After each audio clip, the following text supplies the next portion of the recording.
From Coors Field in Denver, not quite as warm as it was yesterday. Temperature dipping down into the high 50s as they play under the lights for the first time this weekend. Dodgers and Rockies just about set to go. We go down to Alana Rizzo. All right, guys, thanks very much. Despite getting off to a pretty good start in the 2019 season, Joc Pederson has 3 home runs, a .350 average, 5 runs driven in, but he hasn't made a start since Sunday. The reason being the the Los Angeles Dodgers have faced several left-handers in a row. In fact, 4 in a row. The Colorado Rockies throwing a right-hander today in Jon Gray. And actually, the Dodgers will now face 4 straight right-handers. So Dave Roberts said, of course, he'd love to get Joc Pederson a lot of playing time, starting time. But somebody's playing time had to be compromised. Right now, it's Joc Pederson, but he's back in that leadoff spot tonight. All right, and some playing time coming up for him and the other left-handed batters with the run of 4 consecutive right-handers, as you mentioned, beginning tonight against Jon Gray. Dodgers looking for their 4th consecutive win, trying to move to 7-2 on the year. Rockies, meanwhile, have dropped 5 of 6. They sit at 3-5. So Pederson's at the top of the lineup. The rest of the order looks like this, with Seager and Turner, who both started to get things going yesterday. Cody Bellinger's the cleanup man. He'll start at first base. A.J. Pollock in center, hitting 5th. Max Muncy, for the first time this season, starts at 2nd. Verdugo gets the start in right field, and Austin Barnes does the catching for Buehler. Against Jon Gray, who in 2016 and 17 was one of the top 10 pitchers in the National League by some measures, and then went into last year as the opening day starter again. But by the end of the year, he had put up the worst numbers of his career, had an ERA north of 5, was left off the postseason roster. You know what? He shows flashes of greatness last year, but he really couldn't get it together consistently. He tried all kinds of things, going back and watching his college delivery, slowing things down, simplifying them, doing mechanics, thinking about mental work. He did everything. In the offseason, though, he thinks he's found something. Making his slider, which is primary out pitch when he was really good, a little bit better. Studied the slider, got the spin a little bit more efficient. That would give him 2 breaking balls if all of a sudden the slider comes back, because the slider was bad last year. It made him throw more curveballs, and he feels like he's found that pitch also. And he was pretty good in his first time out Sunday at Miami. Went 6 2/3 before he left with some cramping in his calf. But he struck out 10, and that has always been the thing with him. He can be dominant on any given day, but he can also have a day like he had in the wild card game a couple of years ago, where he went just 1 1/3 and completely imploded. He does have the tendency that if you stay close to him and get a bad break behind him, or a bad hop, or a fielder makes an error, he has a tendency to have things spiral out of control, not only just for that game, but it might last for 2 or 3 starts before he can recover. And you wonder, with a guy who has dealt with the mental swings the way he has, what it's like coming in and facing a team that has owned him. The Dodgers last year, 3 games against Jon Gray, had their way. Gray's ERA was north of 9 against the Dodgers. So we're all ready to go as Joc Pederson climbs in with 2 home runs on his career ledger against Gray. The right-hander out of Chandler, Oklahoma, 27 years old now. Through his wind, and off we go with a fastball strike. He was the 3rd overall pick of the draft in 2013. And now entering his 5th year with Major League time. So good those first couple of full seasons. Started to lose it, at least that slider you were talking about, towards the end of 2017. And then just never really had it last year.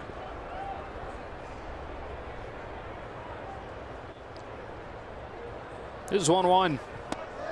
Down and in, 2 balls and a strike. Goes from starting opening day to getting demoted to AAA at the end of June to missing out on the postseason roster. Said people wrote me off. It was tough to deal with. And so he went to work this offseason. That is a diving catch by Mark Reynolds to take a hit away from Pederson.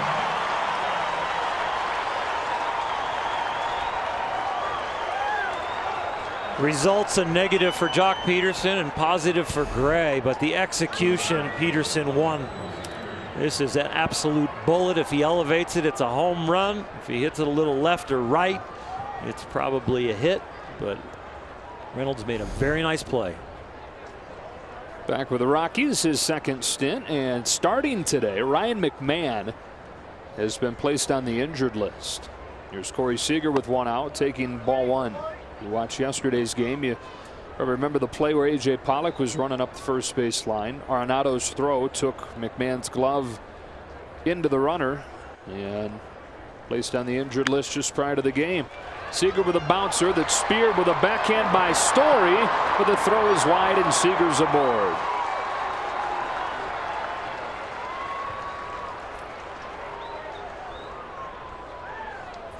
Corey Seager starting to really join the hit parade, and it's good to see him get some results. Got results yesterday with a couple of hits. Started with a bloop and then a blast. And this one might be the bloop that starts him on a good path today. It is ruled a base hit. We've talked about how he's rebuilt his body and clearly much slimmer than he was prior to the surgeries. He's really moving good there. 1-on-1 out, and here's Turner. Ground ball, base hit into center. Seager and Turner go back to back with base hits, and they're at first and second with one away. And it brings up Cody Bellinger. It brings us to our Landover Performance Spotlight. And we talked about him right off of the top. Not just leading baseball in home runs and RBIs, but the third player in Major League history to have 6 homers and 16 batted in over the first 8 games of the year. And he feels good stepping in the box, not only with the hot streak that he is on, but looking out there and seeing Jon Gray. He is 6 for 8 with 2 doubles off of Jon Gray. Can't be the guy that the guy on the mound wants to see at the plate. First one in the dirt for ball one. Quite a list Bellinger's on, isn't it? Hall of Famer and Eddie Matthews. He put up those numbers as a 21-year-old with the Milwaukee Braves in 1953. And Alex Rodriguez, who had these numbers through 8 games with the Yankees in 2007. Ironically, Alex is in the building today. Be doing Sunday Night Baseball for ESPN tomorrow.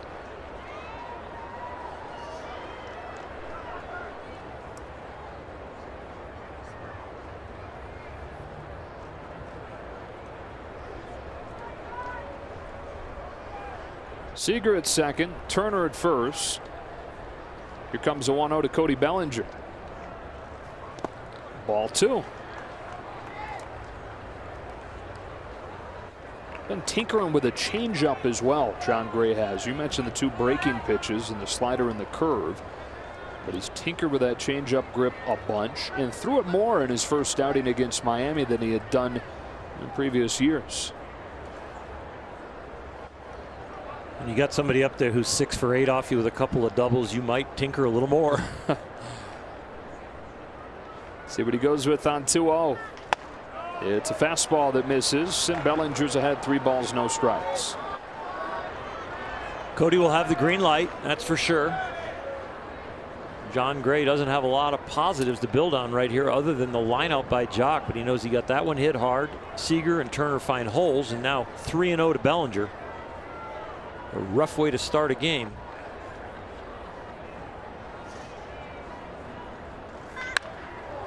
Hard ground ball, 4-6-3, even with Bellinger's speed. Gray's able to get out of the inning unscathed.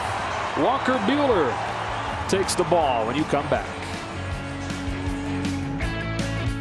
Charlie Blackmon set to lead things off for Bud Black. Then it'll be Trevor Story and Nolan Arenado. David Dahl hits cleanup.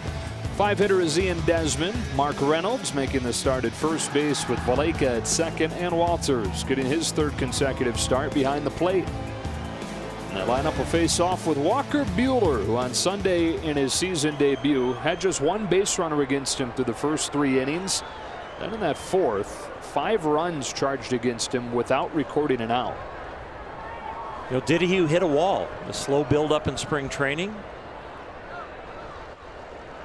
The location started to abandon him. They started to catch up to him, and he didn't have another gear to go to. So I think what we saw was all of a sudden he was outstanding, well rested and built up. But as soon as he hit the wall, issues. Charlie Blackmon flies one to left center field.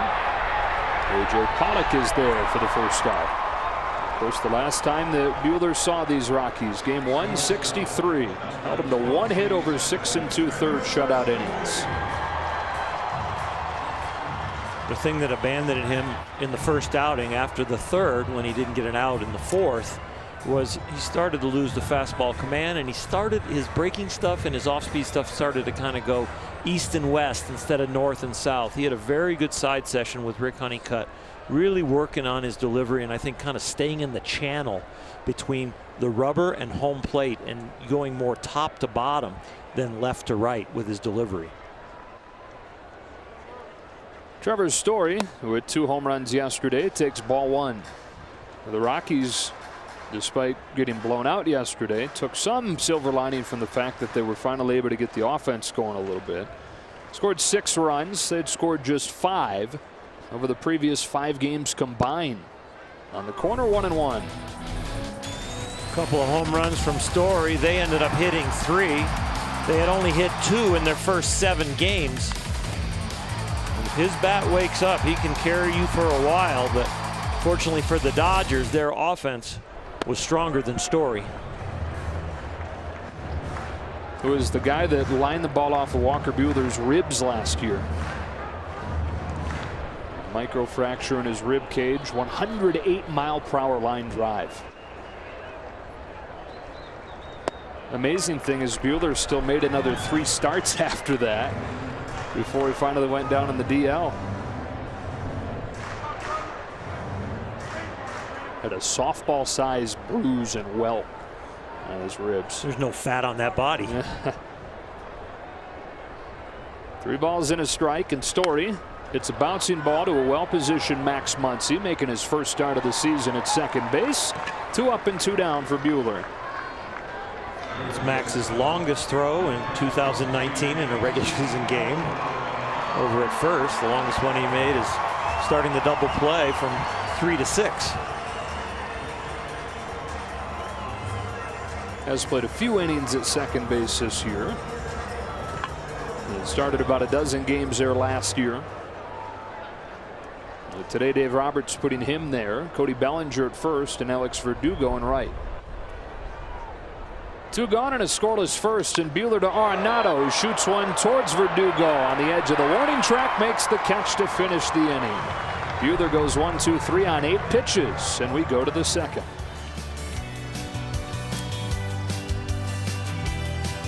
And Ian Desmond in center field. The Rockies defense brought to you by Keck Medicine of USC. He'll be the full-time center fielder this year. First time that's the case since 2016 when he was an all-star in Texas. And one of the oldest center fielders in baseball, but they say incredibly gifted physically, and he's kept his body in great condition. A.J. Pollock starts this inning and takes a strike from Jon Gray. Colorado gave him the extra benefit of letting him know early in the offseason that they plan on playing him in center, and so it gave him time to prepare accordingly. But the idea was they wanted to preserve Charlie Blackmon's legs more. They moved him to the less grueling right field. Quickly 0-2 on Pollock.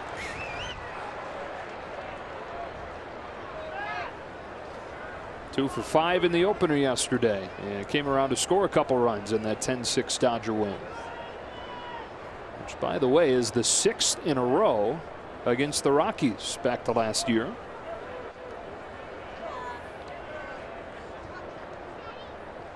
Gray's 0-2.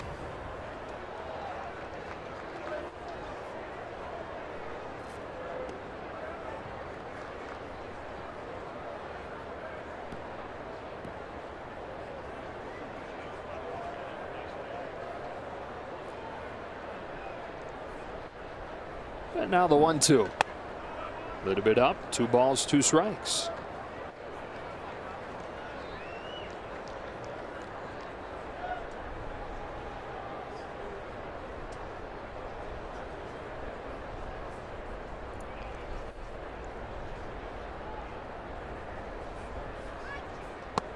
Pollock chases the slider, 1 out. Gray's first strikeout of the night. Up comes Max Muncy, and he takes on Jon Gray today by AARP. Coming off a game where he had 3 hits and finished a double shy of this cycle.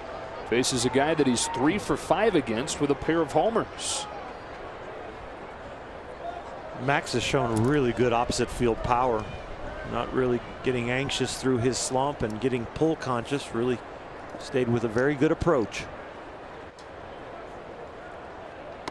Now, the home run that he hit yesterday was almost identical to the ball that he hit. I think it was Saturday night against Arizona, where he flipped the bat and was certain that he had hit it out. It looked almost identical, and then you look at the batted ball data on it, and it almost was like the exact same fly ball. The one yesterday, about 1 mile per hour harder hit and not quite as high, yet it traveled 40 feet further.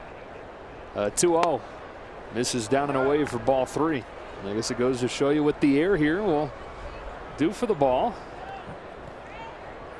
First time in his career, first time in his baseball life, he's flipped his bat and had it not go out last Saturday night. To strike 3 and 1. He says he doesn't do it unless he's completely sure, and he thinks if he hit it like that again, he would probably flip his bat again. He was that certain that it was going out. Didn't make that same mistake yesterday, though. Sprinting out of the box. Full count. And you know, a hitter's eyes, they don't calculate miles per hour. They don't calculate launch angle. They do it by feel. The ball off the barrel, and they can feel that they got it in the air at the correct angle. They can feel that they hit it hard, so they don't know the numbers. But it's amazing that he said to you, it felt the same exact way, and I know I got that one good, and he was within a mile an hour. Gray walks him. First free pass issued.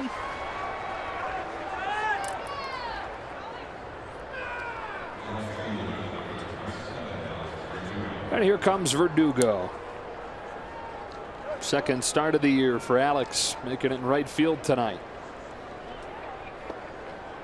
You know, what is not an easy role for any player, where the playing time is somewhat sporadic, mostly pinch hit opportunities. It's been really good so far. It's good to see him have an opportunity to start. I don't think he's earned it. I think even if he hadn't earned it as far as his production, it's the kind of thing that Dave Roberts wants to get him in there, to get him going. He's legitimately a big leaguer now, and I think we've seen him grow leaps and bounds over the offseason and spring training.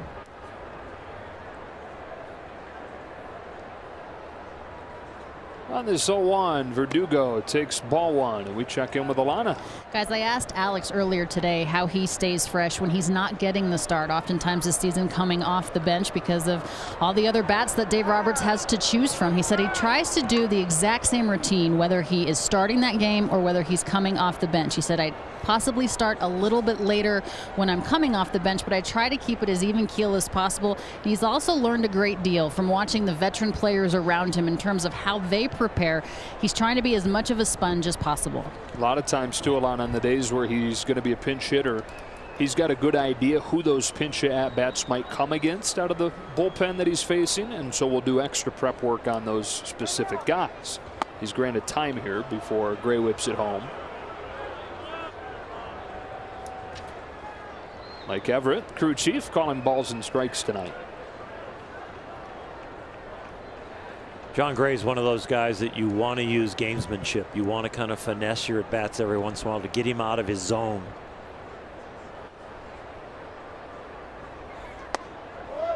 When a guy is locked in, but you know he has difficulty stopping the bleeding in a game, you want to do anything you can to kind of upset the apple cart. Figure out a way to get him in another mindset. And with Gray, if he gets on a roll, stepping out, doing anything you can to upset his timing is good. Verdugo with a hot shot. Valleca goes to Story for 1, and they've turned their second double play in as many innings.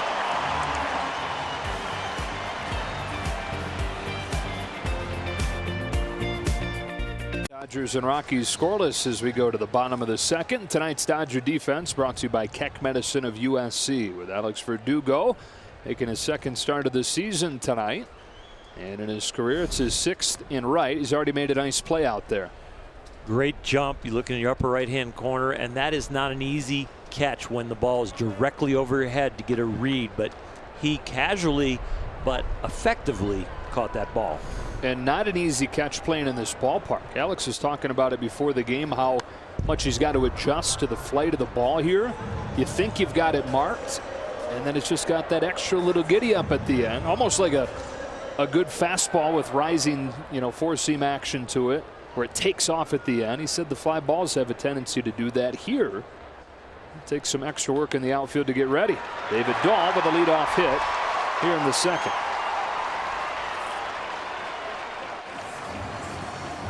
Yeah, as an outfielder here, or even on pop-ups in the infield, you can't assume the last 20 feet are going to be what you've always seen. It might be a little different.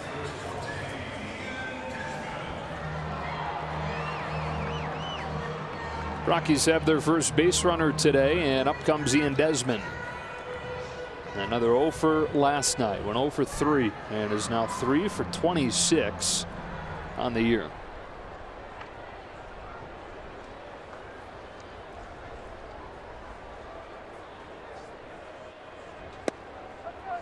Takes ball one.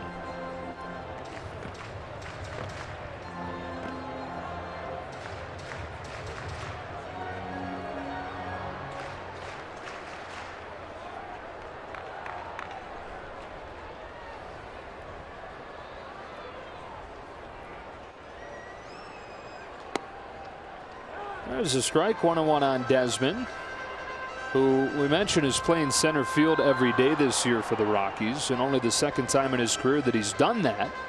2016 in Texas. He's been an infielder his entire life prior to that. His first idea of playing center field was always waiting for a contract prior to that 2016 season. Was working out at a facility in Florida where there was a Japanese college team that happened to be practicing there, getting ready for a tour through the United States. And the coach of that Japanese team invited him to join. Took BP with the team, took some grounders at short, which is his natural spot, and then decided, hey, why don't I go shag some fly balls? And so it went well. And somehow word got out that he was willing to play outfield and that he looked really good doing it that day. And Texas finally presented him an offer, with that being the offer. You can come here, we'll give you a deal, but we need you to be an outfielder. And so that spring, he used every BP session to power shag. So you go out there and you sprint after every ball that is hit. Thing was, though, he said in BP with big leaguers, too many home runs. So he went in the backfields with the minor league players, where there were more opportunities for him to practice tracking balls down. It's one of the ways that he became an all-star center fielder that first year. Behind this fastball at 98, and it's 2-2.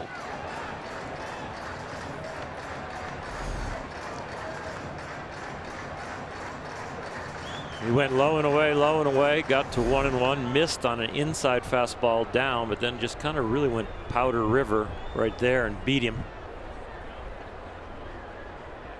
Is that a poker thing? Powder River? Yeah, I never heard of that.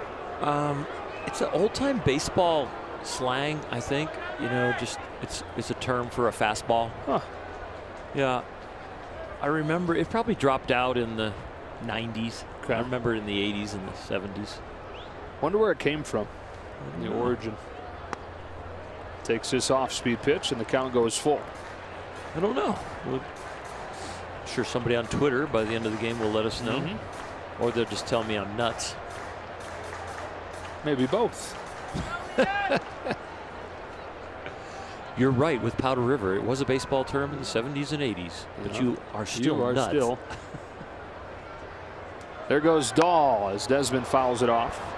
There's so many things within baseball lingo that are so specific to baseball. Yeah. And so many of them I think we kind of take for granted and don't ask that question. Where did that come from initially? Where did fastballs come to be known as cheese? Yeah. Right? Yep.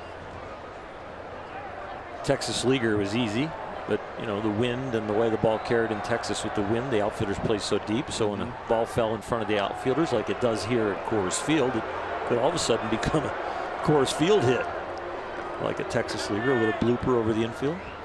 Baltimore chop. That was in the early days with the Orioles. They had some really fast players, so they used to harden the dirt in front of home plate and intentionally chop it off of that dirt and get these big bounces right over the infield. Or a high enough bounce that you could just still beat it out even though the infielder got it. Exactly. Yeah.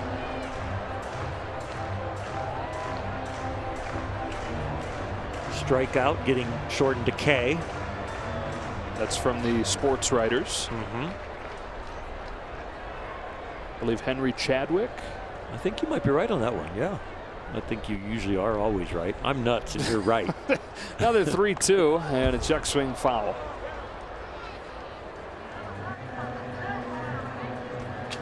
I wonder where Uncle Charlie came from. That's describing a curveball. Hammer is a curveball also. Well, he's got a great hammer. There's a book, there's a baseball thesaurus book by the voice of the single-A Lansing Lugnuts, Jesse Goldberg Strassler. And he gives some of the history of those terms. That's bounced past the glove, and it could be two. Muncy to Seager on to first, double play. It's been that kind of run for Ian Desmond here in Colorado. He works a tough at-bat, but on the 9th pitch, bounces into a twin killing. You could tell that Max Muncy and Corey Seager haven't worked a lot together because Seager's footwork gets a little messed up, thinking that Muncy's just going to take this one by himself. But about a 3-foot flip to the shortstop, and you can tell the Tommy John repaired elbow is fine for number 5, and Max Muncy just saying, "You take this, big fella."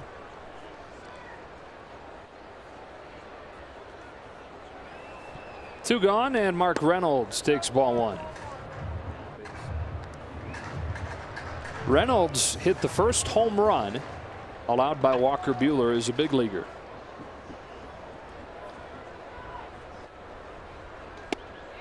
Out in front here, 1 ball, 1 strike.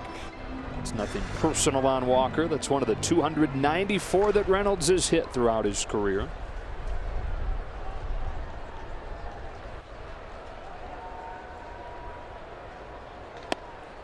Mark's got to be pretty fired up about his Virginia Cavaliers. Mark went to Virginia and they just punched their ticket to the college basketball national championship. Very controversial ending to that. Yeah, they'll be talking about that one until the finals are played.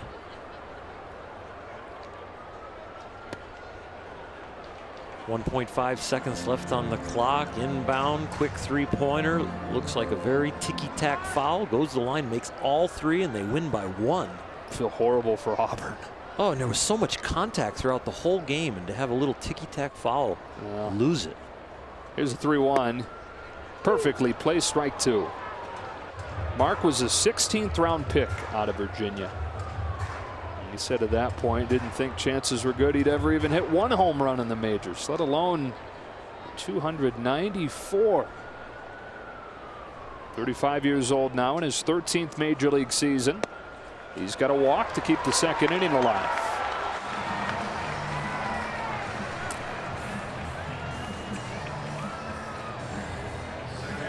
With 2 out, here comes Pat Valleca.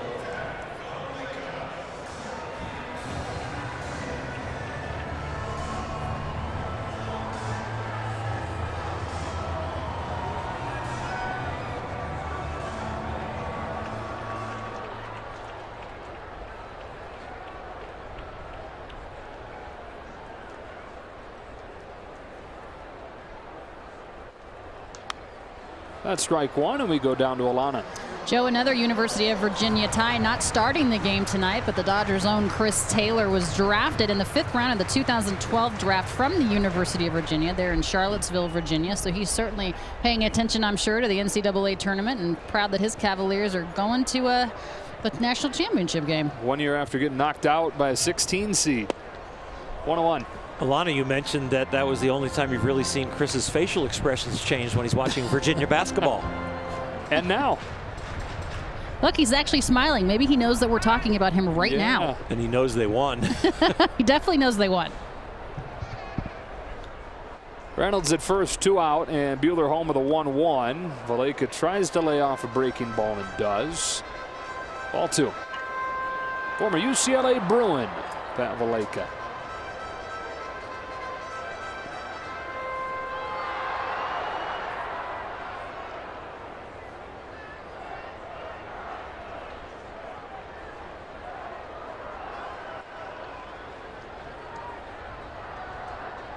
On this 2-1, swings through a fastball, 2-2.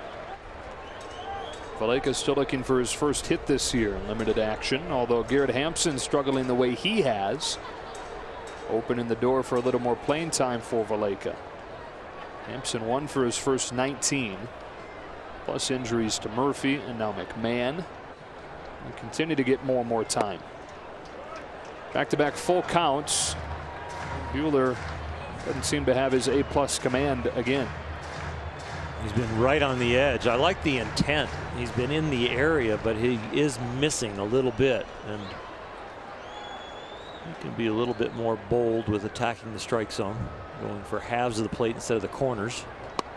Gets a fastball right down the middle, but it's 98, and you can do that.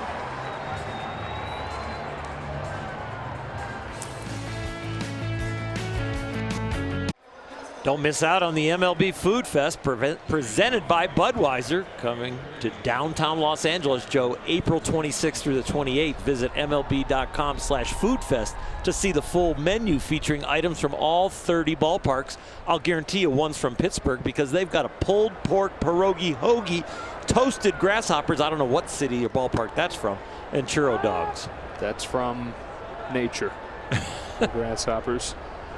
Austin Barnes starting this third against Jon Gray, who got strike 1. Now comes home, and Barnes shoots an opposite field base hit. Average over 400 for Barnes here in the young season, and he's aboard to open the third.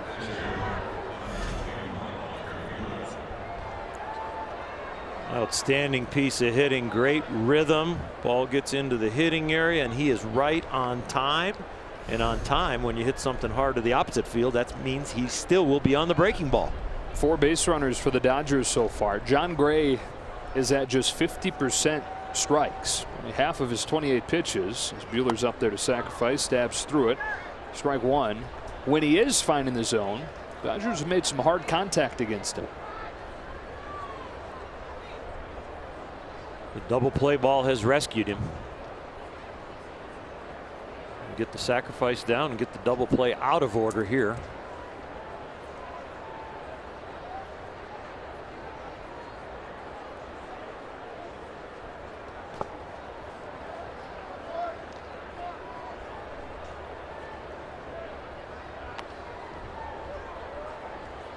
Austin Barnes a little bit easier than Russell Martin to bunt over. A little quicker. Russell has shown really good wheels for his age and the wear and tear that catchers take back there for years.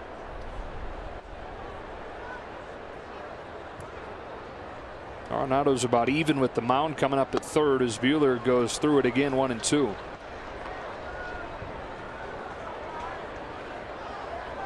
It's a big jump from Bob Guerin feeding a machine to him throwing to trying to bunt a big league slider that is so good and a fastball at 96. It's not the mechanics he needs to adjust right now. It's just making sure his eyes pick up the ball. He's a very good bunter. He works hard at it.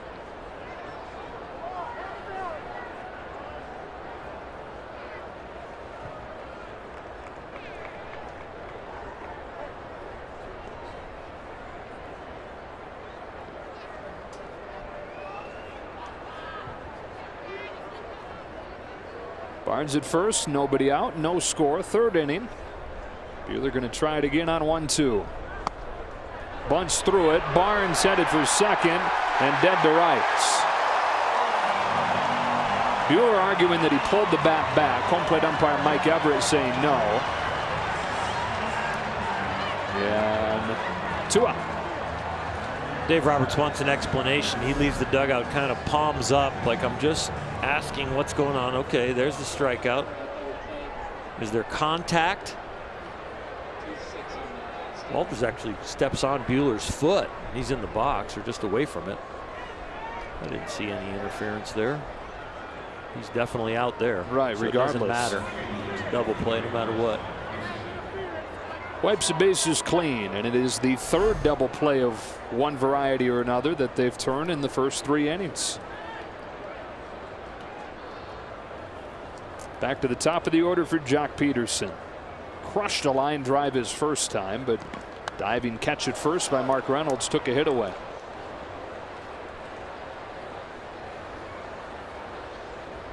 That, by the way, from Buehler is the first time in 6 tries this year. The Dodgers have been unsuccessful on sacrifice attempts.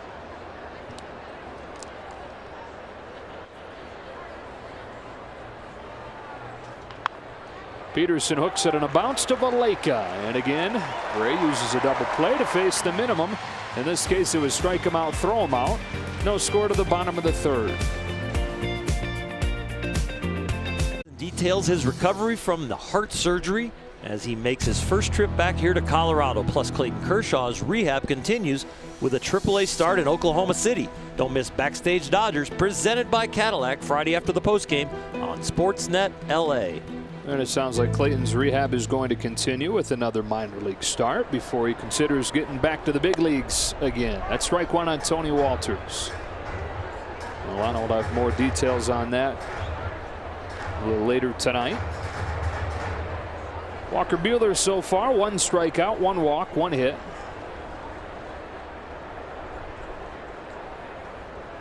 The strikeout, by the way, was his first of the season. The start against Arizona on Sunday was the first start of his career where he didn't pick one up. Because of the innings total last year and then extending into October and pitching the most pressure-packed games of his life. Dodgers slow played him in spring training. Walker was in complete agreement with that and kept his body in great shape. They kept his arm moving, but he wasn't throwing competitive pitches till late in the spring. The full buildup is coming right before our very eyes here in the regular season.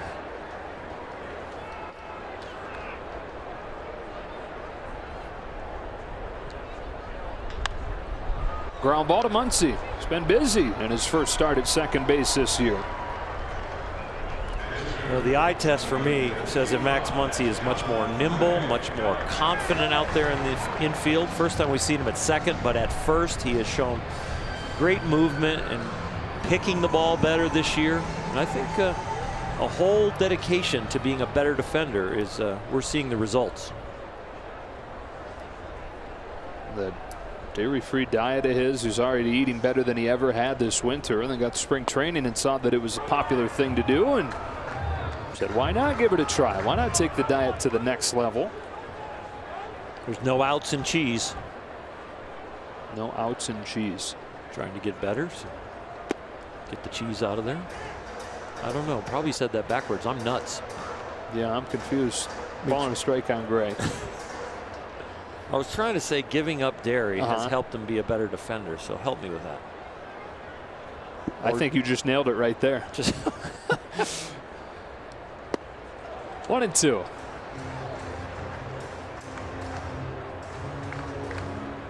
It's the altitude, I think. Please find the correct excuse. Backed up on him, but in there at the knees for strike 3. Second K of the game for Buehler.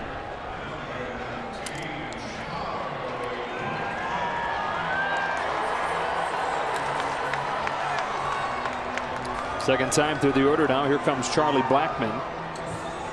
Fly to center his first time.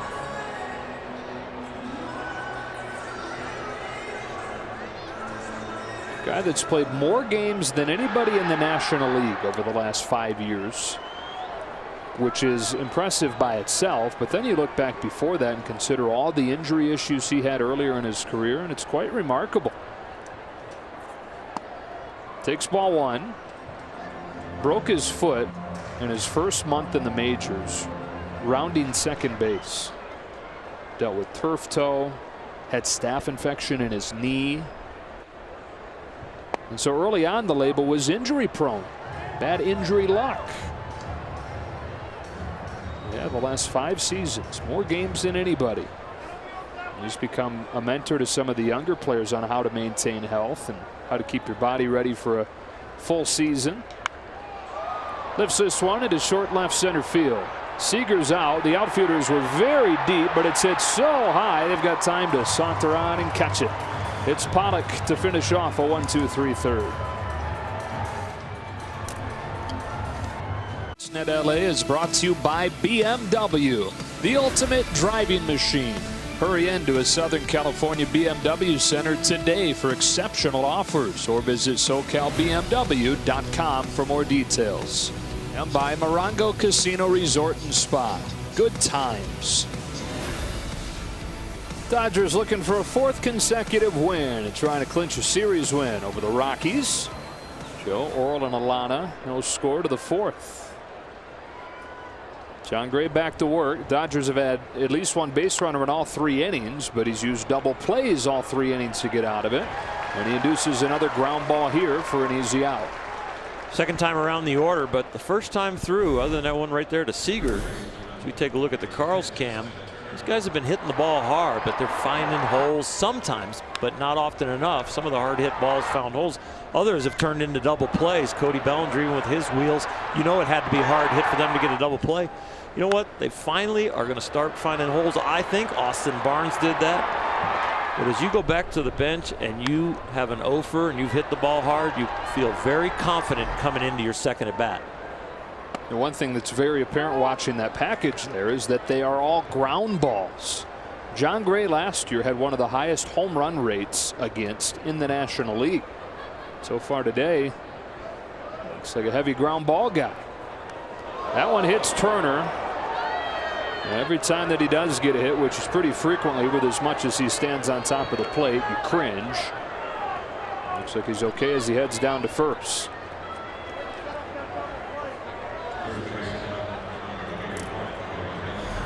It creates a hurdle for Jon Gray mentally. First outing, he was a 3-0 loser, struck out a lot of guys, but got no support from the Rockies. And here's not getting any support again. Will hitting Turner all of a sudden help him spiral down, or will he fight through it?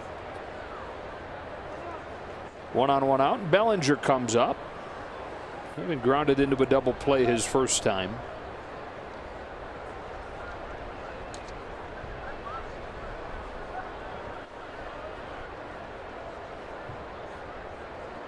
What's this like for Jon Gray facing a guy who is 6 for 9 against him? First thing I would do if I was him is I'd change my pattern completely. I'm sure they've gone back and look at what balls that Cody has hit. And if he's hit everything, then you just start looking at the sequencing. If he's hit only mistakes, maybe you gather a little confidence with just hit your spots, you'll get him out.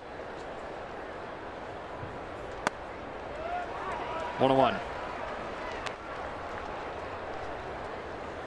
No matter how you look at it, it's more work than looking at everybody else in the lineup. The guys that you've been getting out, you look at, you see why you've been successful, but you kind of breeze through because you know you or feel like you can get them out. Cody's the puzzle.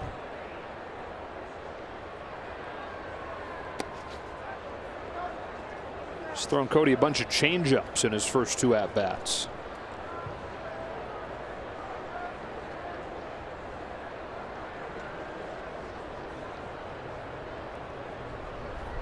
Cody through this hot streak has shown that he can dig balls out below his knees. He has shown that he's not offering as much at the fastball up and in.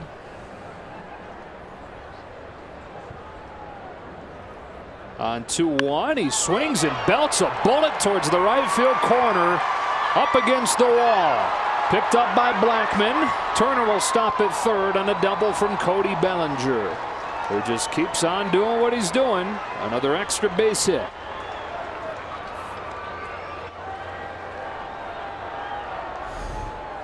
Double play on a hard hit ball, but Joe, you made the observation that most of the hard hit balls have been on the ground. Well, Cody gets the ball in the air and hit on a line that hard. It's not going to be hard to find a gap, and he found it down the line.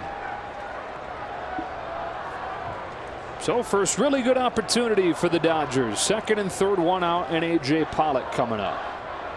Struck out his first time. One of the two for Gray thus far. You can hear the Let's Go Dodger chant firing up at Coors Field.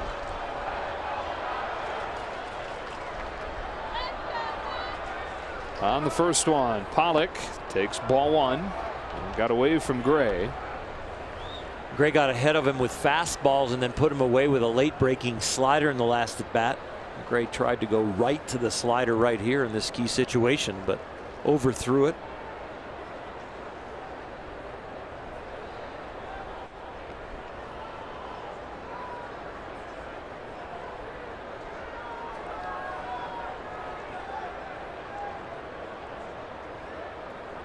On 1-0. Pollock strokes a base hit to center. Turner in to score. Bellinger had to wait to make sure that ball got through. A.J. Pollock opens the scoring with an RBI single to center. Backup slider and then a high off-speed pitch, or maybe it was a fastball. I didn't see the velocity, but I saw how high it was, and A.J. went up and got on top of this one. The Pollock and Turner leg kick, and then he just really does a nice job keeping his hands up and getting on top of that. A ball up around the letters, and he still top spins it. Cody freezes. Yes, it's through. Move up 90 feet. You mentioned A.J. getting up on top of that ball, and him and Turner having similar swings. They have similar philosophies in trying to have different swings for different pitchers and different swings for different pitches. And that rising four-seam fastball, that's one of the only pitches that they try to get on top of. He was able to do that there and bring home the game's first run with a base hit. So now Bellinger at third and Pollock at first, and Max Muncy up to the plate. Dodgers' success rate with runners in scoring position continues. Yeah, best in baseball. Are we far enough into the season yet, with this being the 9th game, where it's more than just a hot start? Are you ready to call them a really good offensive team through 9 games? Or I am, but I want to see how they come out of their first slump. Okay. So if they can shorten the first slump and then get hot in a hurry again, then I'm really confident they can do it. And we continue to say it game after game because they continue to show it on the field. The approach has been off the charts. And you know, a few days into the season, even 5 days into the season, when they're #1 in baseball in every category, it's cool, but hard to put too much stock into it. And it's still hard to put too much stock into it, with it being a week plus. But you're right about the approach side of it. They've not varied from it. First and third, one out. And Max Muncy takes high. Well, their strikeout rate, they've actually cut in half from last year and now are #1 in the National League. Fewest strikeouts per 9 innings.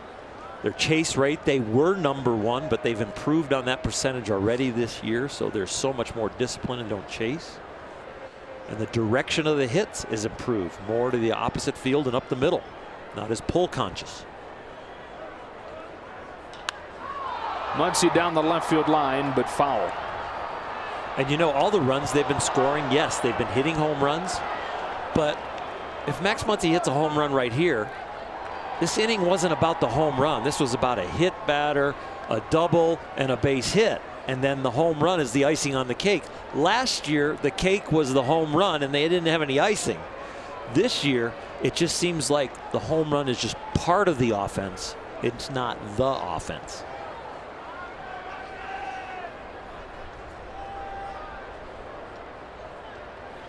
Gray comes home. That's inside ball 2. Yeah, they had the largest percentage of their runs from homers of any team in baseball last year. And just because of the guys they have in the lineup, they're going to hit a lot of home runs. It's just these guys trying to lead the charge and making sure they're not completely relying on that. The nights where the home runs aren't flying out of the park, how do they get runs then? It's 2-1, first and third with one gone, and Gray again checking on Pollock. Well, beating the top pitchers in the league is about quality at bats, one after another, and top pitchers in the league don't give up as many home runs. So you've got to find ways to score differently when all of a sudden you get to the elite, and that's who you face in the playoffs. Muncy sends a fly ball to left center field for David Dahl. He settles under it. Bellinger will head for the plate, and the Dodgers lead it 2-0.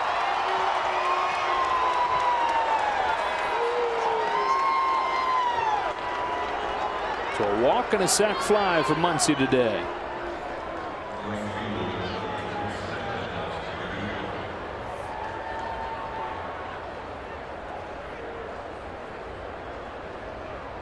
And here's Verdugo. Sorry, Joe. This kind of inning can really do a lot for an offense mentality because it's a team effort and there's a good vibe down there. The home run, all of a sudden, it's just one guy feeling good. Player after player after player doing their job. Create some momentum.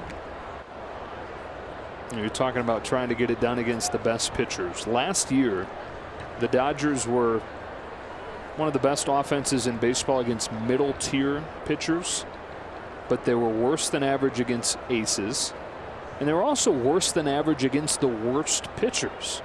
Trying to do too much. Now the corner for a strike to Verdugo. Did they break that down by ERA? Right. So the top third of ERAs, the middle third of ERAs, and the bottom third. And they also, there are sites like Baseball Reference that'll break it down by finesse, like hard throwers.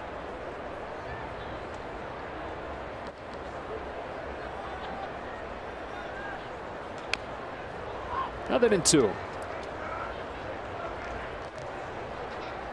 I wouldn't want to pitch to our lineup the way they're coming up to the plate. Not only are they dangerous, but they grind. And that is the worst combination for a pitcher.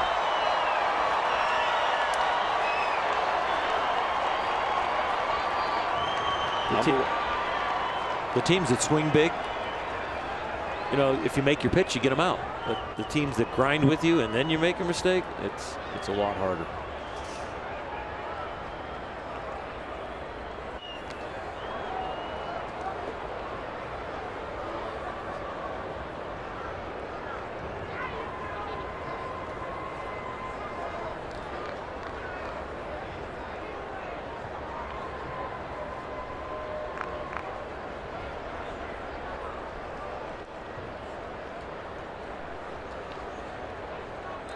Here's the 0-2. It's in the dirt. Verdugo lays off. 1-2. They're number 1 in homers, but they're also number 1 in walks.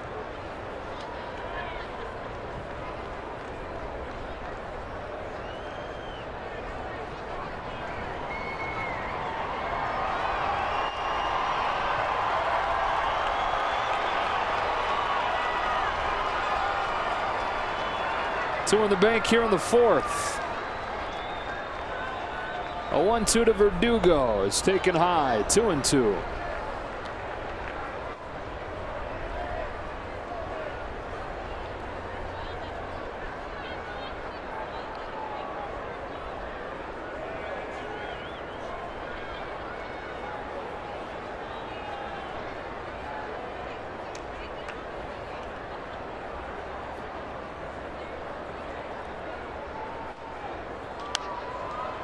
Flip down the left field line, but it'll fade foul, and it stays 2 balls and 2 strikes.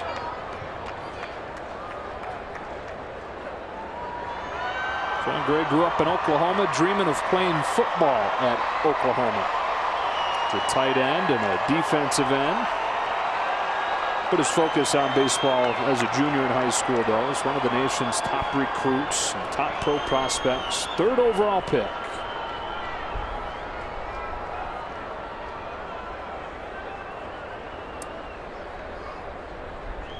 Good lead for Pollock as Gray comes home. He takes off on ball 3. The throw to second. Got him. Story able to pull down a high throw and smack it on the helmet as Pollock went by.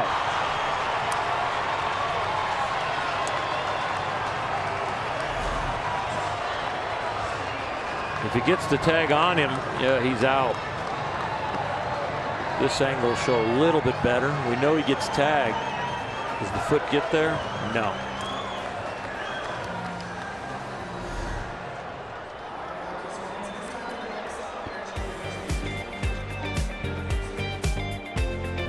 For this fourth inning, and Walker Buehler pitching with a lead and pitching with nothing against him through 3. Just how he was in his first outing this season. It was at this point, though, Orel, that things started to break down. Went into the fourth inning, having allowed just 1 base runner. He gave up 5 runs in the 4th without recording an out. And as far as the pitch count goes, right about where it was going into the 4th on Sunday. He starts Trevor's Story with ball 1. 46 going into the 4th on Sunday. That was only his 43rd, so a little more efficient here. But I would say that he is thinking that this is a huge inning. It's not going to happen again. No 20 pitches without getting an out. Teeth of this Rockies lineup, and he falls behind Story 2-0.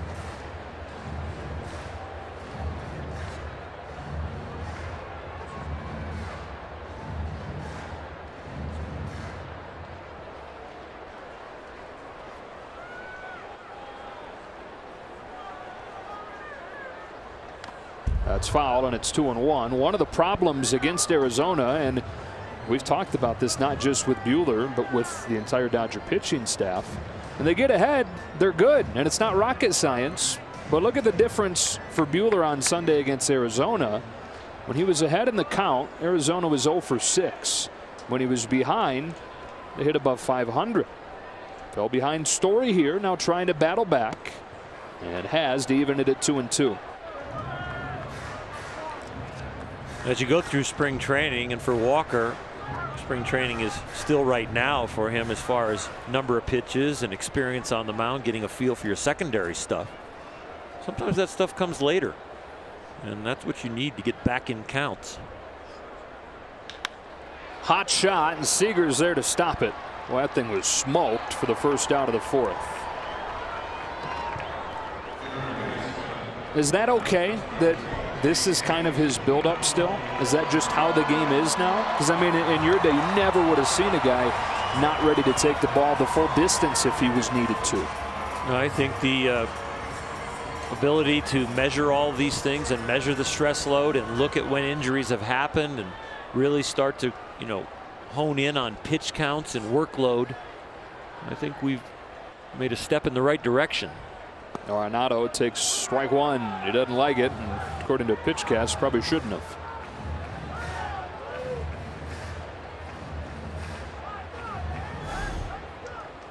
Little breaking ball, and one a little below the zone.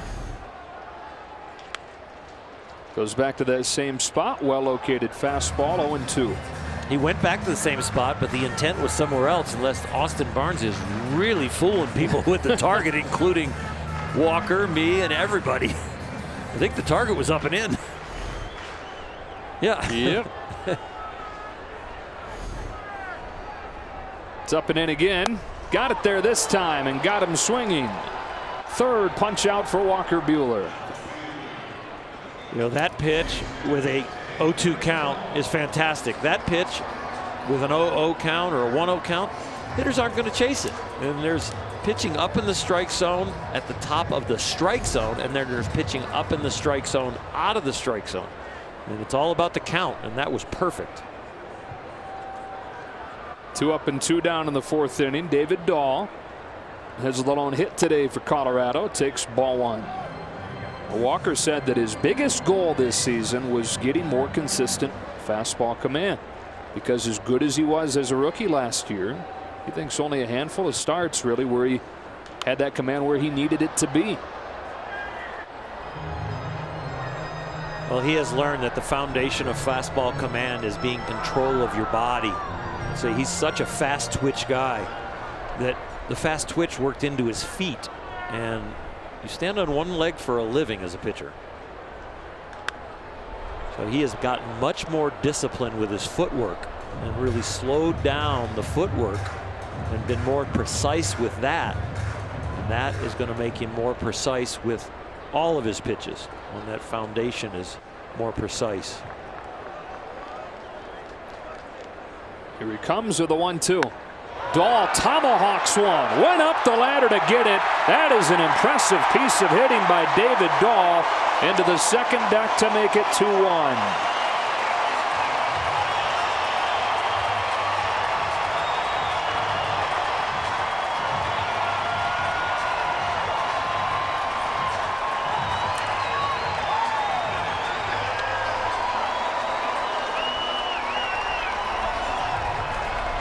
Not a whole lot Walker could do about this except tip your hat and then set this pitch up a little better next time. It's a ball, and they're wanting to go up there. But he did a nice job staying high on his backside as a hitter, so they didn't get any uppercut into that, keeping the hands above that cheese. Nice. Desmond fouls it off. Strike one. Usually the high cheese is a trap. The mouse got it that time without getting caught. That one worked better than your Muncie one. We don't need to review. We don't need to review all my examples, especially the bad ones. Just that one I was bringing up. All right. It's a fastball by him. 0-2.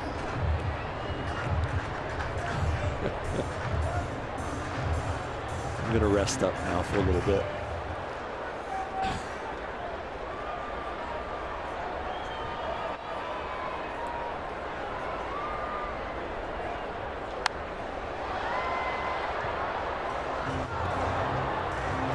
Back-to-back days with a home run for Dahl. First two of the season for a guy who was so hot to finish last year.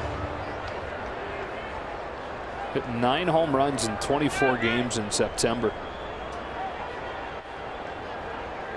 Another 0-2. A little bit outside, ball one. You see the smiles over there with Dahl and his teammates. It's because even they know that that's a rarity to catch up to a ball like that, and that kind of pitch thrown that hard from somebody now with Walker Buehler's reputation.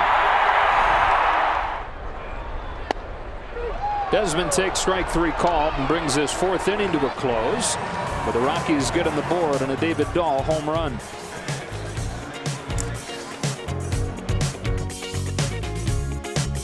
Inning, the Dodgers with a 2-1 lead. Alex Verdugo will be at the plate once again in this inning. Time now for our T-Mobile connection of the game as we continue to get you updated on what's going on with a couple of the Dodgers pitchers. Clayton Kershaw throwing a bullpen today, said he felt good coming out of it. He is going to make a second rehab start sometime this week. We're not certain when it's going to be, likely on Thursday, however, and we don't know if it's going to be with Tulsa or Oklahoma City. That just depends on logistics. Rich Hill also throwing a bullpen session earlier today, 20-pitch bullpen session through his fastball, his curveball. He's on schedule to make another bullpen session in St. Louis on Saturday. Joe Kelly, x-rays were fine, and he's good to go. If he needs to pitch today, he's okay to do that, guys. Okay, Alana, after he took that line drive comebacker yesterday, really funky looking play. Here's a 1-0 to Verdugo, and a bouncer foul, 1-1. It looked like it just got his glove, but it got through the glove and hit his hand. Now the ball deflects forward, so hit the glove like that. If it didn't hit the hand behind it, it wouldn't have gone forward. It probably stayed in the glove or gone backwards. I saw him in the lobby today and took a look at that bruise, and I think his ego's a little more bruised than his hand. He wants to get off to a better start now. I told him some horror stories about my life in baseball, how I got off to slow starts in certain years or different things, and you just go, you know what, you just got to keep going back out there. You're not alone. We've all been through it. How did you cope with it, with the slow starts? Sometimes I'd clean out my locker, just change. All the t-shirts are gone, all the underwear is gone, new jock, new everything. I want a fresh start. Season's starting over. Give me a new jersey. This is level A. I want the B jersey now. Because they labeled the jerseys, you know, 1987 set A, 1987 set B, 1987 set C. It's like, all right, no more A jerseys. Bring me the Bs. I know we're not going to use those till second half, but I want the other set. How many sets would you go through in a year? Depends how good the year was. Depends how good a year was, yeah. They start locking up jerseys of guys having good years about halfway through. The all-star jerseys, those guys having good years, they start getting locked up instead of hung in your lockers. They lock them up overnight after they wash them and put them back up the next day. How many did you go through in '88? You know what? During the streak, I started wearing 2 and 3 jerseys a night. Especially on the hot nights, it was a normal thing to change jerseys, you know, the 3rd, the 6th inning or whatever. You just get the weight of the clothing off. But during the streak, since it's chillier, I wasn't sweating as much, but I still went in and just changed the top. Long battle won by Gray for the first out of the 5th. So I'd say probably, 7 or 8. Wow. What all did you send to Cooperstown from the streak? Boy. Here's Barnes. The ball, Keith Oberman bought in an auction. I started selling a lot of different stuff about 5 years ago just because I didn't want the kids to inherit it. I said, I can do better selling this to people who want it and leaving them like maybe good things in the stock market or something instead of what do I do with all this memorabilia. But I don't know what they have in Cooperstown. If they have the jersey or what they have. I know they've got the last out of the World Series jersey, and I know if they've got the ball that Rick Dempsey got and gave to Fred Clare, and Fred Clare gave it to the Hall of Fame. I don't know if somebody swiped my jersey or not. I know I've got the other 88 World Series jerseys and playoff jerseys at home. 1 and 2 on Barnes. Just wear them out on the weekends, though. You know what? I think I only have 1 at home, and all the others are locked up. So no, you don't wear them on the weekends? No, not really. They don't fit anymore. 2 and 2.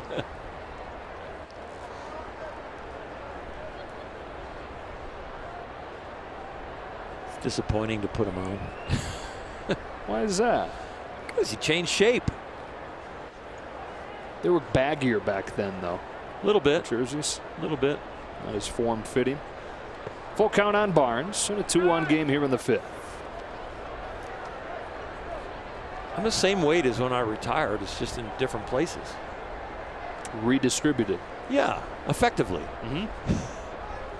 Jon Gray added weight this offseason. Put on about 25 pounds.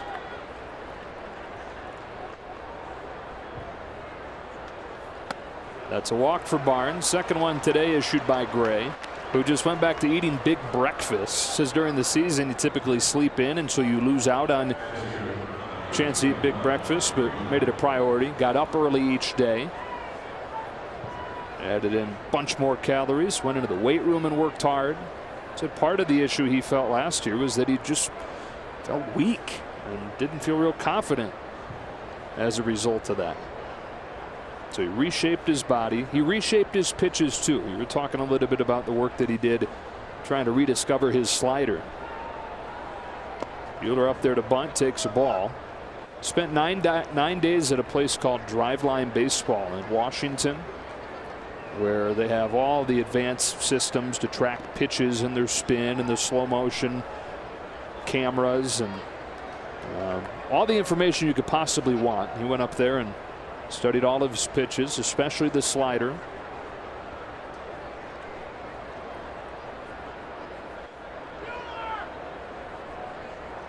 On 1-0. Buehler bunts it firmly. Reynolds looks at second and goes to first. And Walker, after having a hard time getting the bunt down his first time, able to do it successfully here to move Barnes into scoring position. Other thing that he learned from going to Driveline was with his curveball. The data was able to show him that he was throwing it too hard, and so it was getting there too fast, not giving the curveball enough time to break. So he took off some velocity. And even though it's just a fraction of a second, that fraction of a second more that it had in the air has allowed it to break more.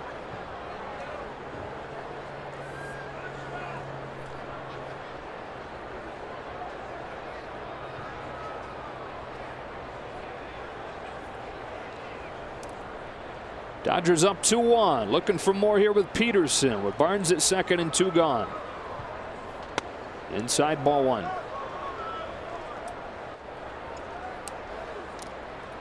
Pitch track, Rapsodo, slow motion cameras that can get you in every single motion perfectly clear have changed coaching. You know, you used to ask your pitching coach or your teammate that had a good curveball or your catcher, how's that rotation?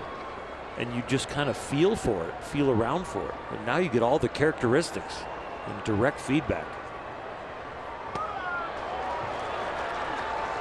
And those super high-speed frame-by-frame cameras, those things are amazing. Looking at the replays of pitchers from behind, you can see exactly what part of what finger the ball's coming off of.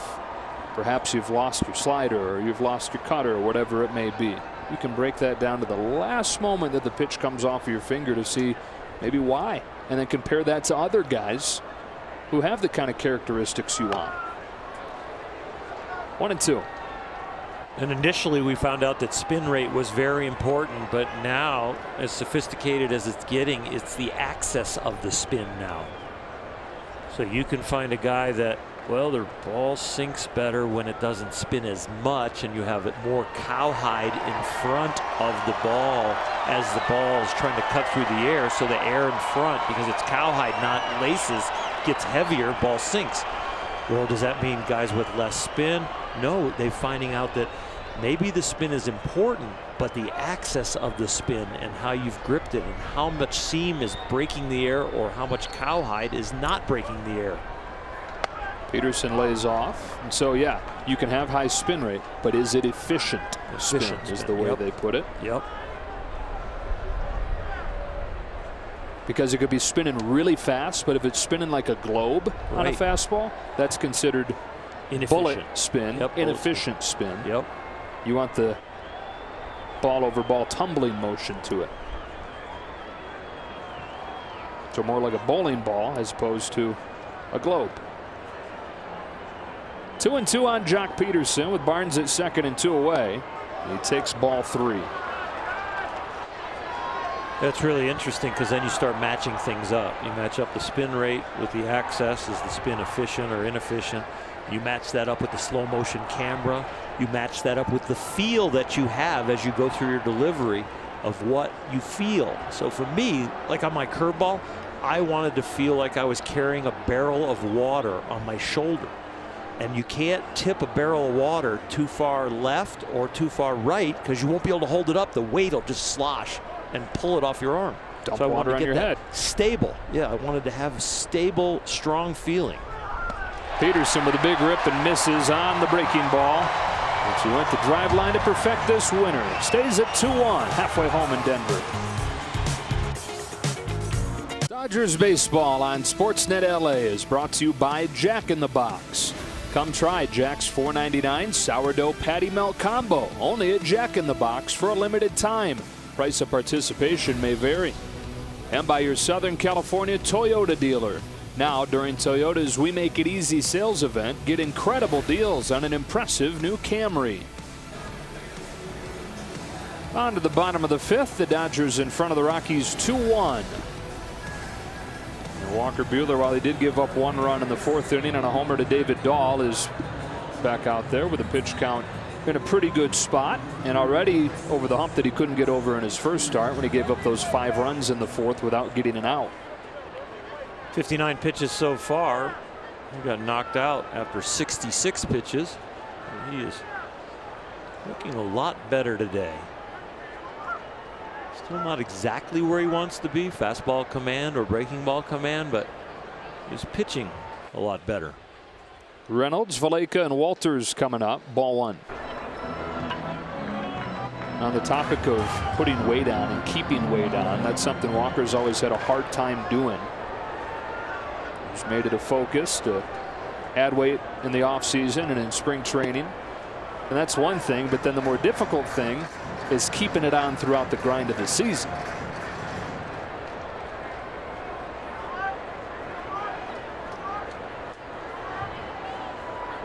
That's the 1-1 fly. Look out, ball 2.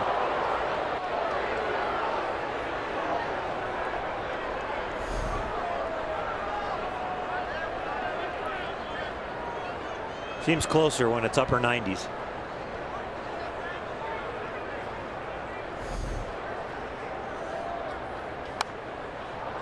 Count evens at 2-2. Walker's nickname at Vanderbilt was Kentucky Slim. Such a skinny guy, even though he's always snacking. gummy bears and goldfish were his go-tos.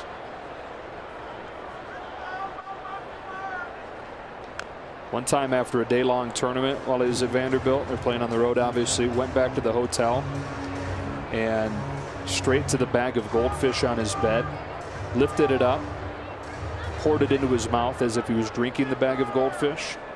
The only problem was ants had gotten inside the bag during the day, and so it wasn't just goldfish he was pouring into his mouth. Reynolds punches a fly ball to right. Verdugo drifts back and puts it away for out number 1. It's one way to get protein. You mentioned the grasshoppers we promoted earlier. Or chocolate-covered ants, chocolate-covered grasshoppers. Goldfish covered with ants. Yeah. Goldfish covered ants or ant covered goldfish. There we go. Not sure which sounds better. Here's Valleca. Neither. Yeah, you can have them. Yeah. Struck Valleca out with a center cut fastball his first time in '97. Pretty much said hit this. And Valleca, who's 0 for 5 now this year, couldn't. Sticks with a fastball, 1-1.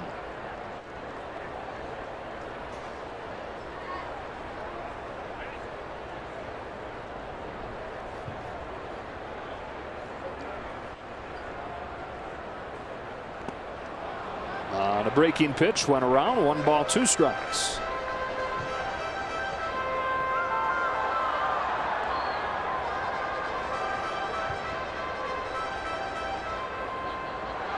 Only 2 hits against Buehler so far tonight, both belonging to David Dahl. Off the end of the bat to Muncy. 2 up, 2 down. Saturday, April 13th, the Brewers return to Dodger Stadium for a National League Championship Series rematch. The first 40,000 fans in attendance will receive a Cody Bellinger NLCS walk-off bobblehead commemorating his Game 4 heroics versus Milwaukee, of course, courtesy of Budweiser. For tickets, visit Dodgers.com/promotions. Milwaukee's 7-1 right now, although trailing the Cubs 7-2 in the 7th inning. Walters with 2 out, gets out of the way of a fastball. It's 1-0. The Cubs, meanwhile, are off to their worst start since they started the '97 season, 0-14.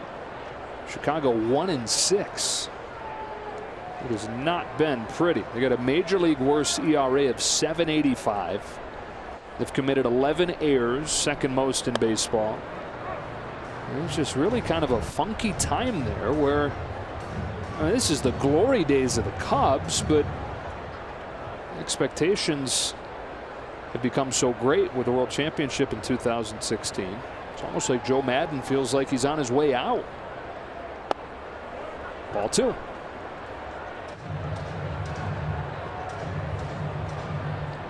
Dodgers will see both those clubs coming up within the next few weeks. They'll play Milwaukee 7 times in a 10-game span.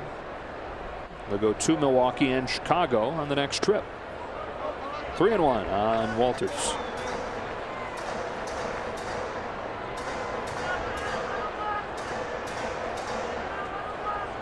Take nothing for granted in this ballpark, especially when you're in a 1-run game. You're pitching a gem. Bottom of the zone, strike 2. Walker has lived down there. He's done a very nice job pitching extremely low or extremely high. Sometimes they've been wide, and that's why he's getting more balls than strikes at times, but nice job with his up and down. Winds up losing him. Second walk of the game. Yeah, that gets Jon Gray to the plate here in the 5th. Mentioned early on that the mechanical adjustment that he was making was staying more in the channel of the edges of the rubber and the edges of plate, working more top to bottom, not left to right. And that's why we're seeing his miss pattern, when he's good, be really good at the knees and really good at the letters. Gray swats an opposite field hit. And they're at first and second with 2 out for the top of the order and Charlie Blackmon. back to the nothing for granted in this ballpark in a one-run game. Even though you're pitching a gem, you walk the 8-hitter. The first thing you lose is the fact you got a chance to have the pitcher lead off the next inning when the 8-hitter gets on. And then the next thing that happens is the pitcher gets a hit and you're in a jam. And Bud Black and the trainer coming out to look at Tony Walters.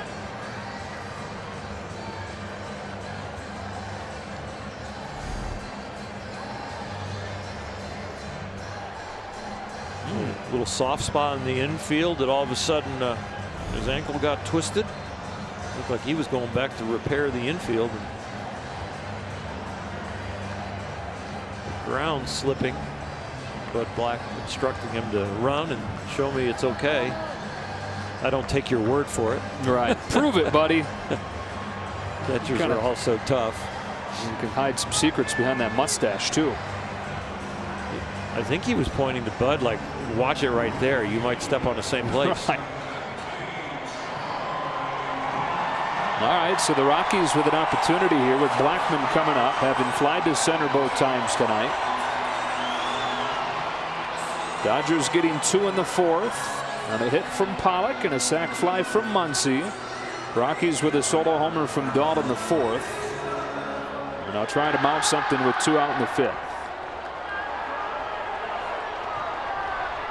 The rest of the lineup other than Dahl was 0 for until the hit by Gray.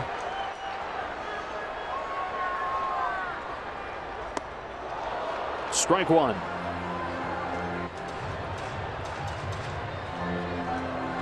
First batter that Walker Buehler ever struck out as a big leaguer was Charlie Blackmon.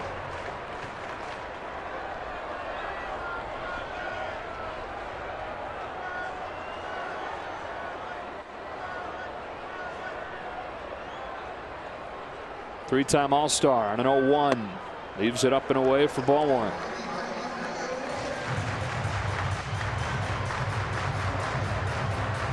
Rick Honeycutt on the phone out to the bullpen.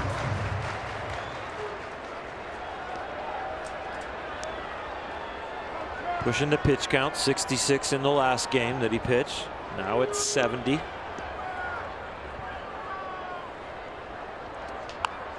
Softly hit. Buehler able to cut it off. He'll race to the bag and win it to get out of this jam in the 5th. We get the 8 and 9 hitters on, but he's able to get out of it with no damage.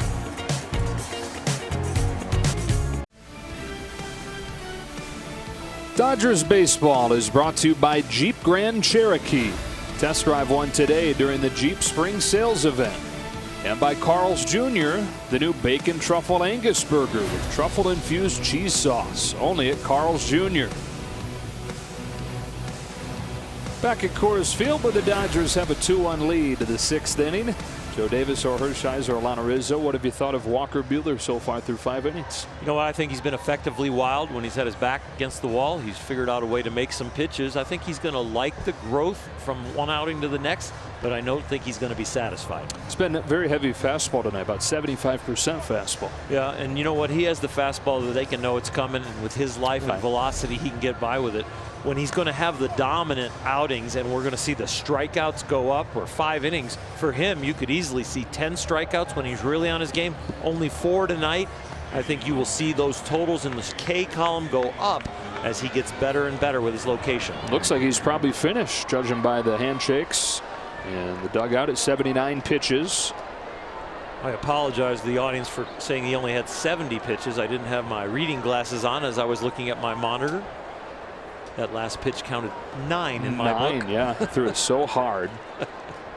2, 3, and 4 coming up against Jon Gray in a 2-1 game in the 6th. Corey Seager watches a breaking pitch drop in for a strike. Corey's 1 for 2 today after a 2 for 4 game yesterday.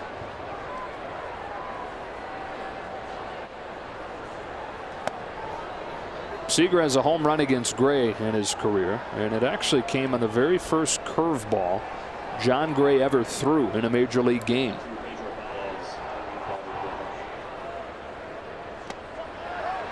Throws one there that he goes around on, and it's 2-2.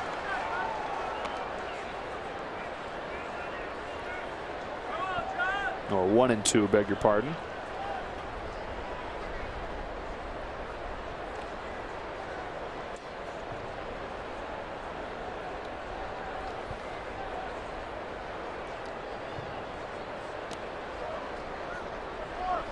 Now it's 2-2. A night where Gray has 4 Ks and has walked 2. Dodgers getting the 2 runs on 5 hits against him.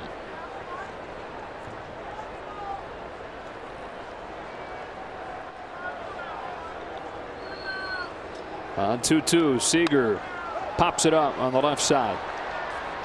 Story makes the call. He's got it. 1-out. Chicken and tender shrimp and Jack and Cotija cheeses, the latest from El Pollo Loco. Feed the flame. And you're talking about all the things Jon Gray worked on as last year went on, trying to find what had been successful for him in previous years. He experimented with different windups, tried different mindsets. First it was think less, then it was be more positive. He tinkered with pitch usage, how much he was throwing the fastball versus the slider. Turner yanks one past a diving Story into left for a 1-out hit. He even studied pictures of himself pitching in college at Oklahoma to see what he could glean from that. I mean, that is going way down the rabbit hole to try and discover what had made you successful prior. It is maddening when you were really, really good and then you don't understand the foundation or you can't find it again. And yeah, a lot of sleepless nights to come up with all those different ideas. Yeesh.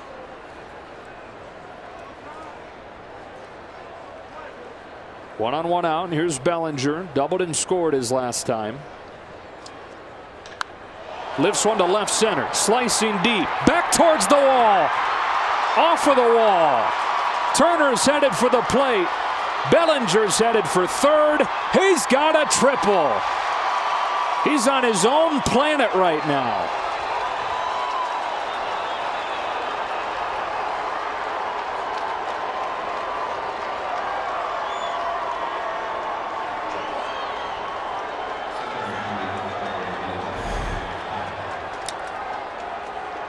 Fastball away, he hits it exactly where it's pitched. We've talked about the approach of all the hitters, but the living, breathing example of the biggest and best approach right now is Cody Bellinger. Using the middle of the field, using left field. When he elevates the ball, he pulls it. A fantastic carom for him also right there. Scored Turner easily and gives him a 3-bagger. Are we looking at a guy that could have a cycle this year sometime? Max Muncy was a double away from it last night. Pollock with a towering fly ball to left. Should be deep enough to bring home Bellinger. Dodgers lead at 4-1. Pollock with his second RBI tonight.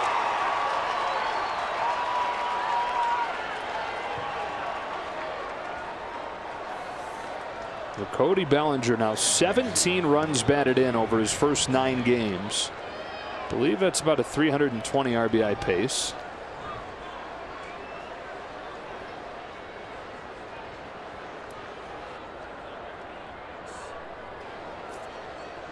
I mean, this is like the Kentucky Derby, and he's out of the gate, and he's like 20 lengths in front of the field by the first turn. Right.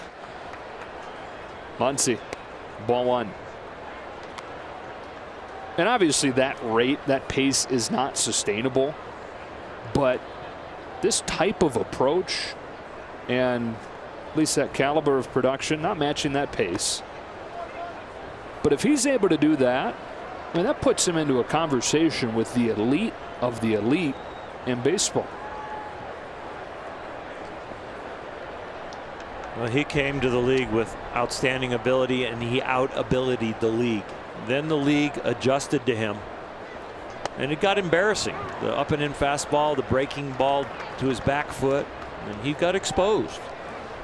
And with great ability and lack of production came a lot of frustration, but he found a way, and he kept working at it.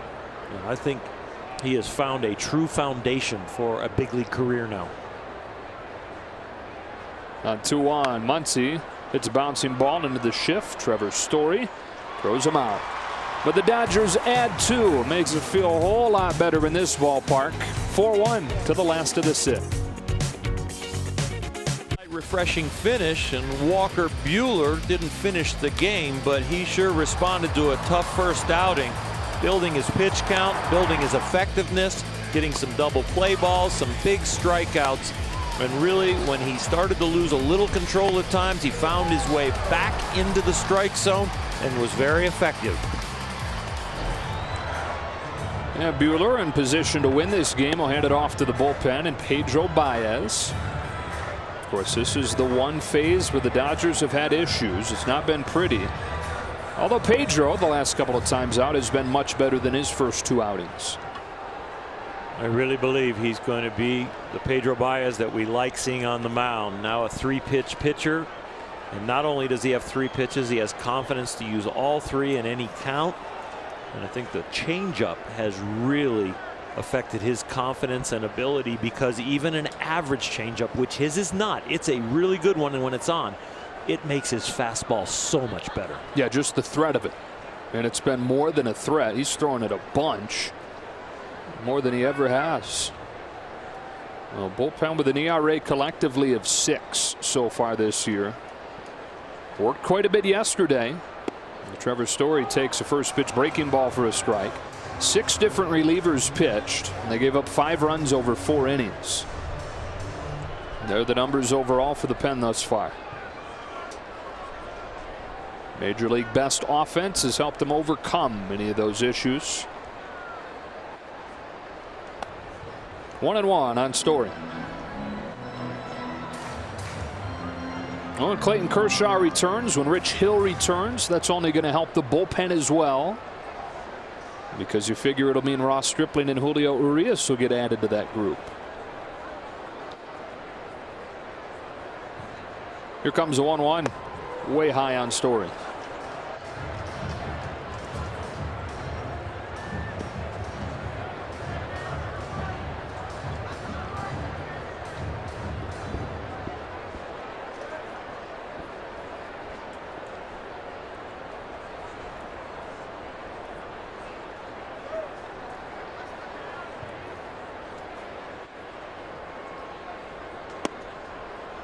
Just missed with a slider, ball 3.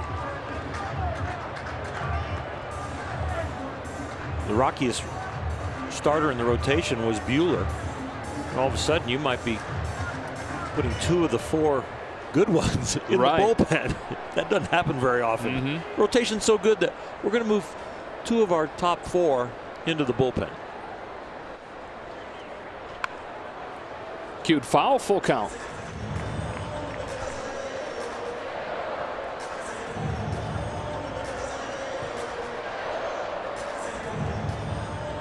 That one right off the end, making sure that it's still all in one piece.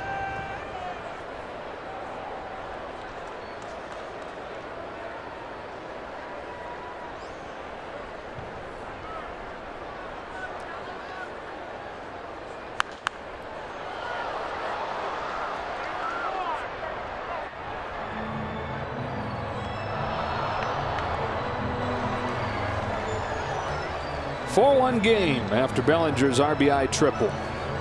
Started to have that conversation about him putting himself in that elite of elite group, knowing that the numbers aren't sustainable, that pace is not sustainable. But if the approach is, if the ability to do so many things well is, Story with a grounder foul. I mean, to hit 500-foot home runs, to slice triples the other way off of the wall, to hit infield singles, beating it out with his speed, to be really good defensively at first or center or right. I don't think it's crazy to start talking about him, if he can sustain that kind of stuff. In the same breath, you talk about Arenado and you talk about Mookie Betts, and I think Mike Trout's kind of in his own world, but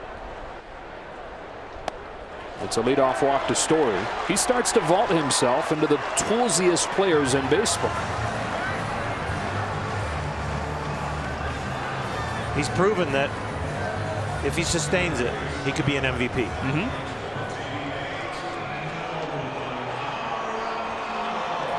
It's a wonder that this guy's not won an MVP yet.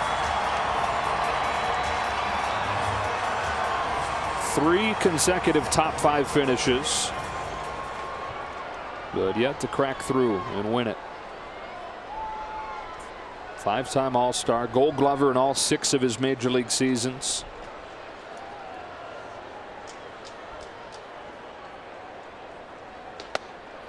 Baez not close, 1-0.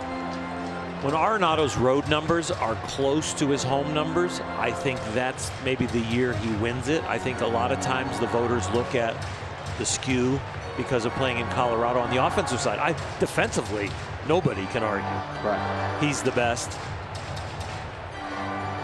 Was presented with his Gold Glove and his Platinum Glove tonight here in a ceremony before the game, along with his Silver Slugger. Yeah, he's going to need some help getting home tonight.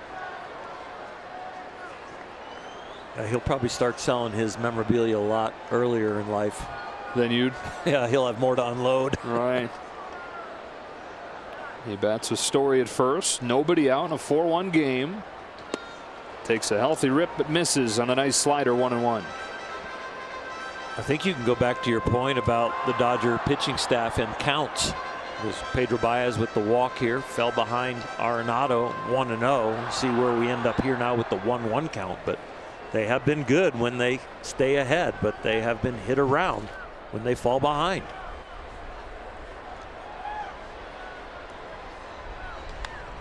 It's 1-2. He's gotten ahead after falling behind. We mentioned it with Buehler.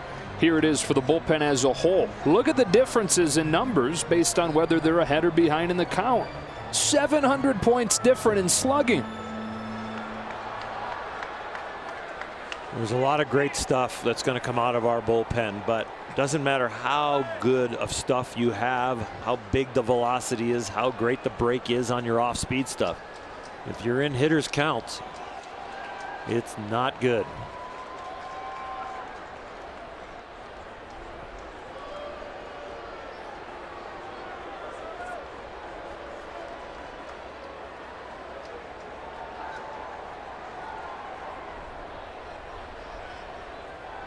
There's some guys in the top half of this Rockies order who can really make you pay when you do fall behind.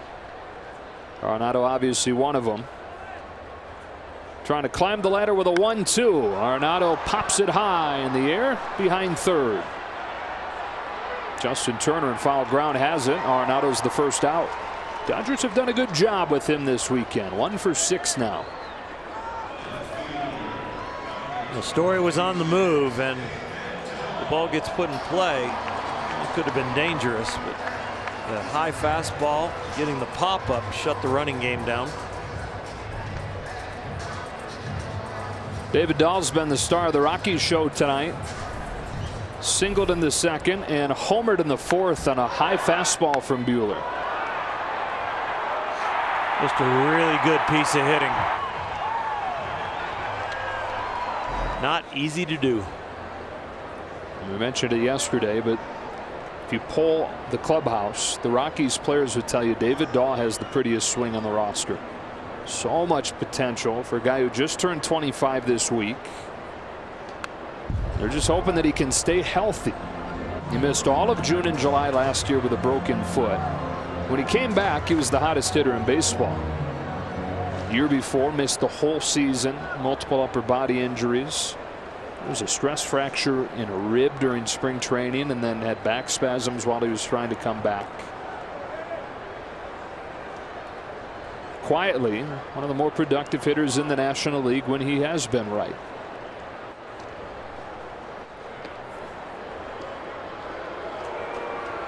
Like Story, he was a first-round pick, went 10th overall in 2012 at a high school in Alabama. Those 8 picks before Corey Seager.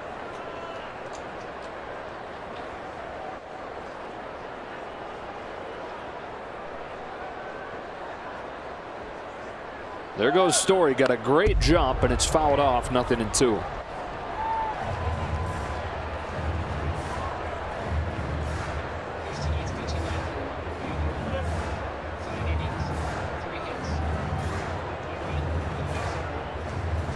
Pedro Baez vulnerable to the stolen base. He can get into some rhythms with the same timing of coming set and then delivering the ball home. He can get a little deliberate with his leg kick. He's worked very hard on it and has gotten better, but he really hasn't gotten to a place where he's real adept at holding the runner. Story not going this time. Dahl again fouls it off. Story very fast at 25 steals last year. They think he's got 40 steal potential. With his power, though, it's dangerous to run him that much. All of a sudden, if you get the pulled hamstring and you lose a key bat. So I could see him being like a Mike Trout, the guy who has the ability to steal bags anytime he wants, but really should only steal them when it's really going to impact the game.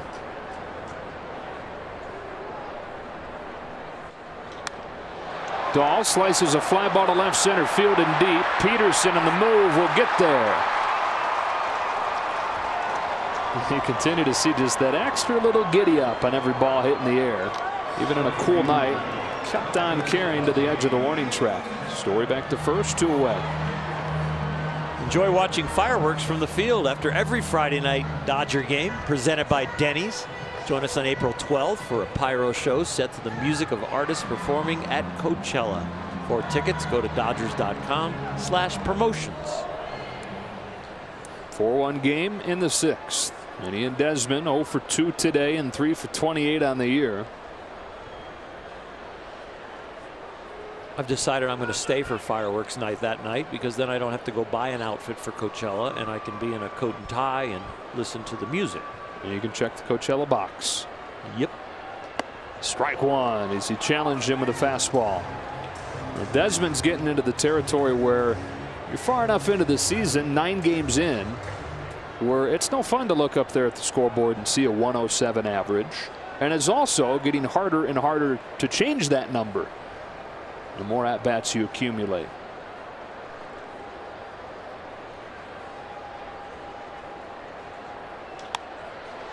Off of the hands, right center field. Verdugo calls off Muncy. Pedro Baez right through the heart of the order with a scoreless 6th. Baseball on Sportsnet LA is brought to you by Energy Upgrade California. Keep it golden. And by Wiener Schnitzel. 7th inning, Dodgers in front 4-1. Alex Verdugo leading off against Jon Gray, who misses up with his 87th pitch of the night. Dodgers getting 2 runs in the 4th and 2 in the 6th. And the Pedro Baez on for the bottom of the 6th inning. Walked the leadoff man, issued ball 1 to Arenado, but then had 9 consecutive strikes.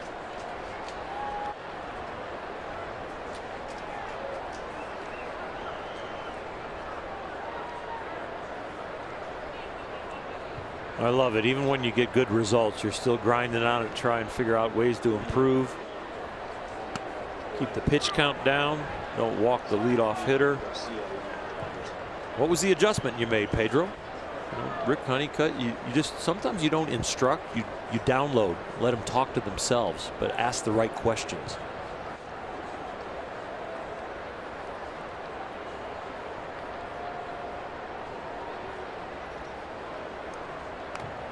Verdugo stays alive. I got to imagine that's important because it could be a few days before he pitches again, right? And so you got the adrenaline running while you're out there. You may not remember everything in the moment, but to have that conversation might help it stick more. It does. And you know, sometimes instruction, you're talking to the wrong part of the guy. You know, he might have said, you know, my shoulder was flying out, but if you come in to instruct and say, hey, you know, you're a little slow over the rubber, didn't look like you were aggressive enough, and the guy might even turn you off because you're noise. But if you say, what was the adjustment you made? Now he can talk to you in his own language of what he was feeling and what he felt like he adjusted. And now you're on the same page when you start to coach. On 2-2, Verdugo turns on a ball. High fly ball, right field. That is gone. Second of the year for Alex Verdugo. Puts the Dodgers in front 5-1.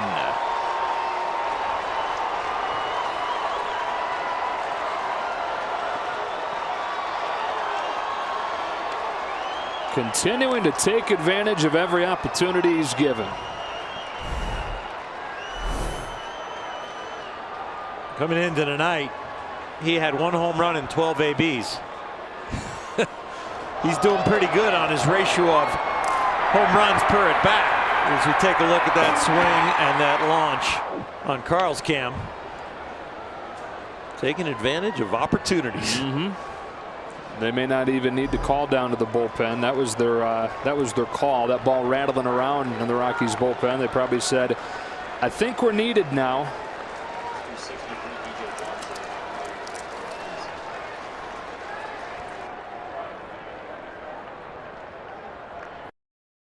Knocked out, the final blow being Verdugo's home run, and now to the bullpen they go. He started this inning with 86 pitches, and that's where he cramped up in his last outing and all of a sudden had to get shut down. Well, a little production from the Dodger offense shut him down, as we now see DJ Johnson, who had an inning and a third yesterday, taking the mound in back-to-back days.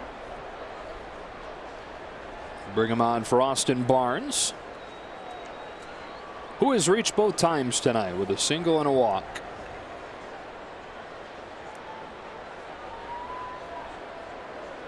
Austin with an on-base percentage above 500. Well, back and forth with Russell Martin, sharing the starting catching duties. You put those two guys' production together, and they are still the most productive catching duo in the majors through the first week plus. Not sure what we're waiting on here. Any idea?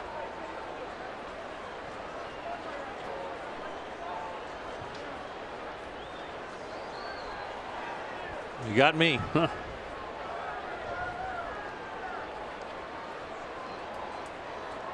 I think we're ready now. Johnson's ready. Barnes is ready.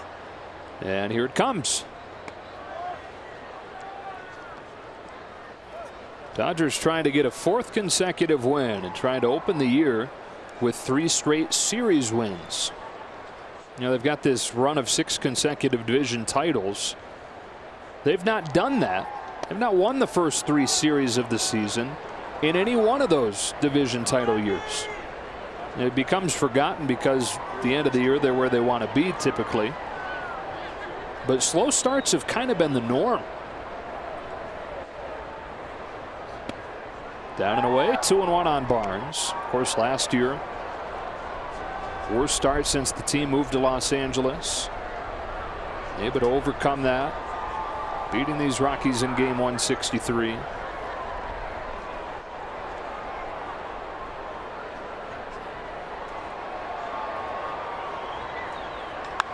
Barnes goes the other way. That line drive is caught by Blackman.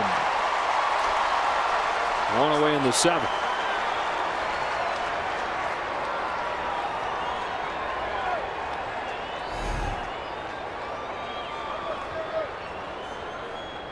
Early, the hard hit balls weren't falling in. They've continued to hit the ball hard all night. They've gotten some production. That one was in bad luck for Austin. And now proud Virginia Cavalier Chris Taylor coming up to hit. In the pitcher's spot.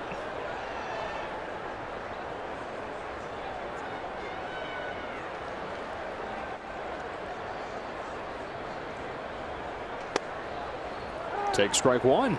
You know, so last year was obviously the worst start, but it was the 4th time in the 6-year run where they've won 6 consecutive division titles. It was the 4th time where they were below 500 at the end of April or deeper. Quickly 0-2. You know, 2 years ago, before Cody Bellinger was called up, they were 10-12. 2016 they were 12-13 at the end of April, and then you get farther into the summer and they trailed by as many as 8 games in late June. But that's when Clayton Kershaw went down, and it looked like they may be out of luck that year. Able to rally from behind to win it on Culberson's walk-off homer. Vince Scully's final home game, clinching on that final week of the season, final home weekend. 2013. They were 12 games below 500 in late June, and then they had the 43-8 run.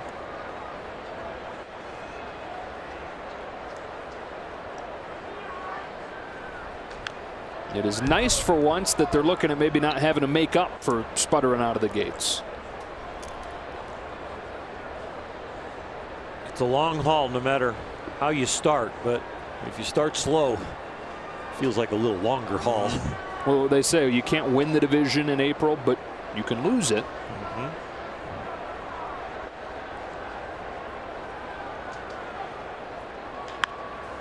Ground ball.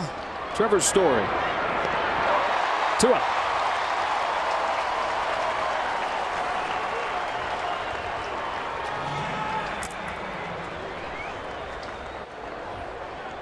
Bud Black going to make a change with Jock Peterson due up.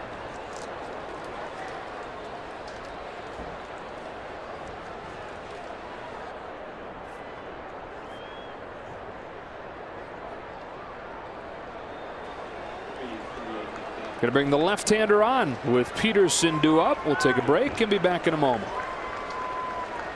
The centennial of Jackie Robinson when they host the Reds at 7:10 p.m.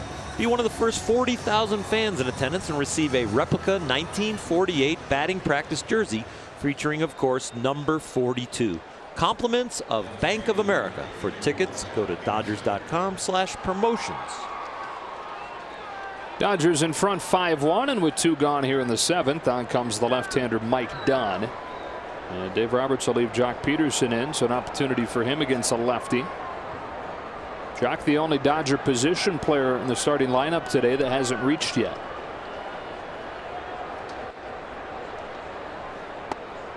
And after starting the season 7 for 11, when they're facing a bunch of right-handed pitchers, and he was in there most days, he's gone 0 for his last 12 now.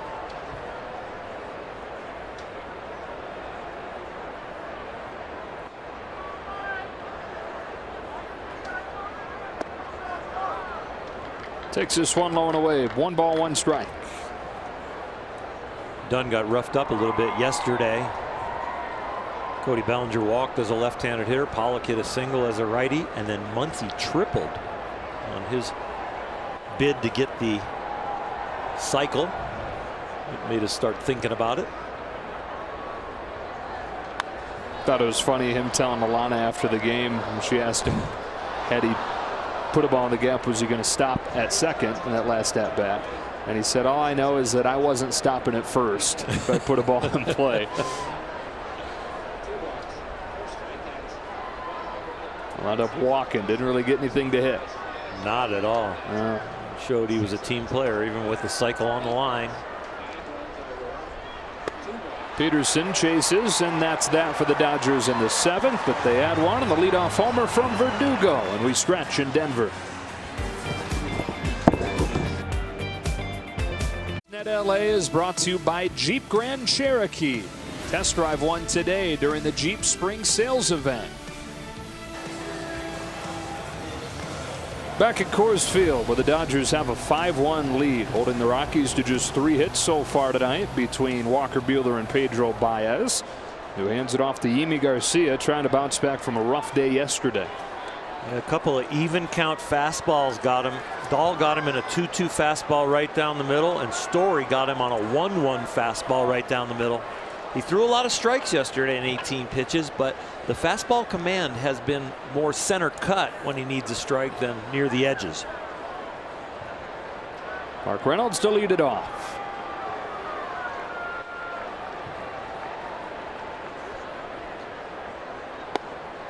A slider for strike 1.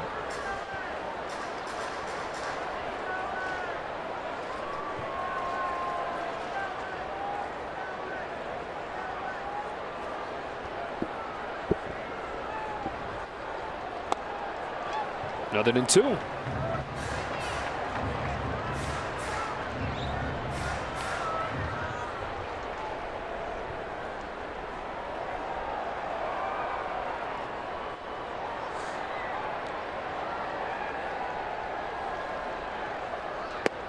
Three consecutive sliders. Reynolds took this one.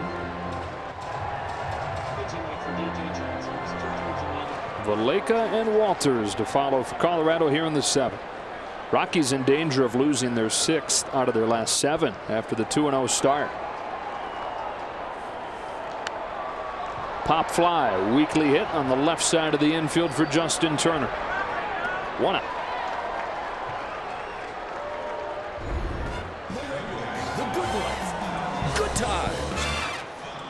No more of the same tonight, Orel, for this Rockies offense, which has been miserable over the first 9 games. They thought they found a little bit something yesterday, hitting 3 home runs. They'd only hit 2 in their first 7 games. Maybe they were going to wake up, but Dodger pitching staff has been very tough. Buehler with the only rough start really of all the starters coming in, and all of a sudden Buehler's back on the bump. You think, oh, maybe we get a chance. No, he threw the ball pretty good. Vallejo with another pop up on the infield. Barnes tosses the mask. He's got it. 2 out. It'll be Urias tomorrow night on Sunday Night Baseball against Colorado's Chad Bettis. I'm a little upset that they got Julio. That's a fun game, especially right now, to watch his development. It could end up being one of his last starts before he goes to the pen. We should see if we can talk Doc into hold him off until Monday so we can get him in St. Louis. Who are we going to start tomorrow? Bullpen game. Okay. Deal with it, ESPN. You text him. 2 up, 2 down for Yimi Garcia, and here's the 8-hitter Tony Walters.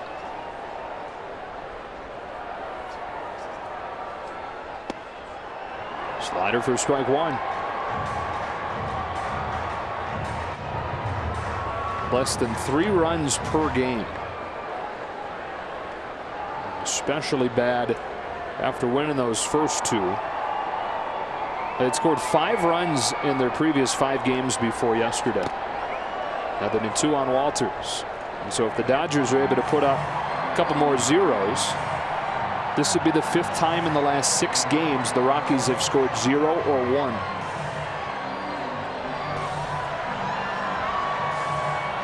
Still a long way to go, though. There's a lot of swing and miss in their lineup. There's a lot of boomer bust.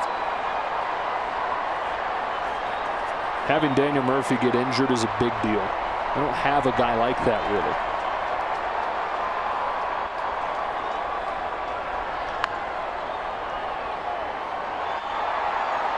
This Blackman, he'll scrap. He'll give you some tough at-bats. Arenado's a tough out. But Murphy was a guy that they really needed to lengthen that lineup, and he's going to be out at least a month with a broken finger. It's their only major league signing this offseason. 1-2.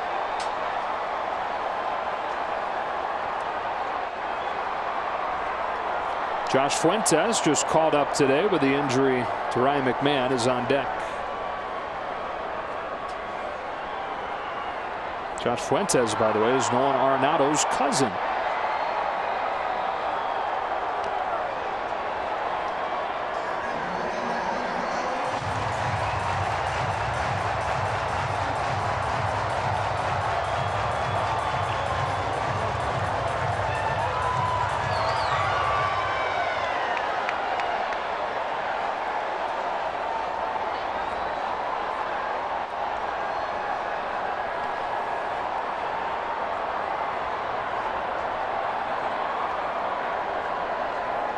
Another 1-2 bounces in there, and it evens at 2-2 on Walters.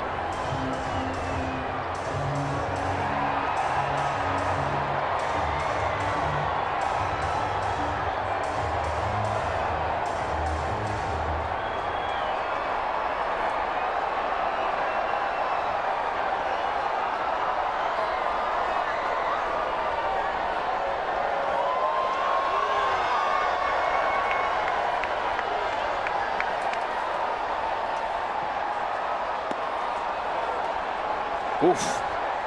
3-2. Got squeezed a little bit there. Wasn't where he wanted it, but it ended up a strike.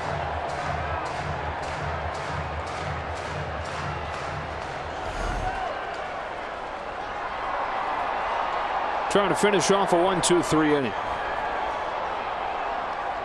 Here comes a payoff, and it's fouled. We'll do it again.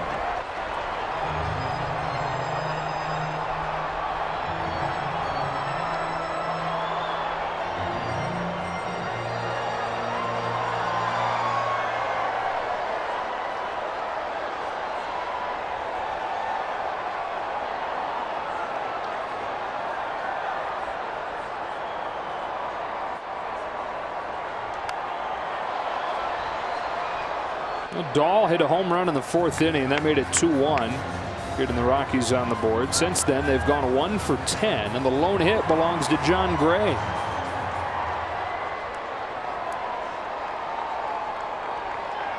Hitting below 200 as a team this year.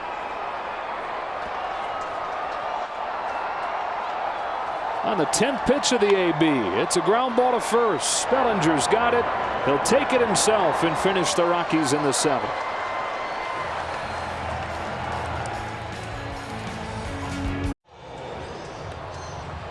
For the 8th inning, it's Seung-Hwan Oh, 36 years old, out of South Korea. It's in his 4th major league season. Couple years with St. Louis. Split last year between Toronto and here in Colorado.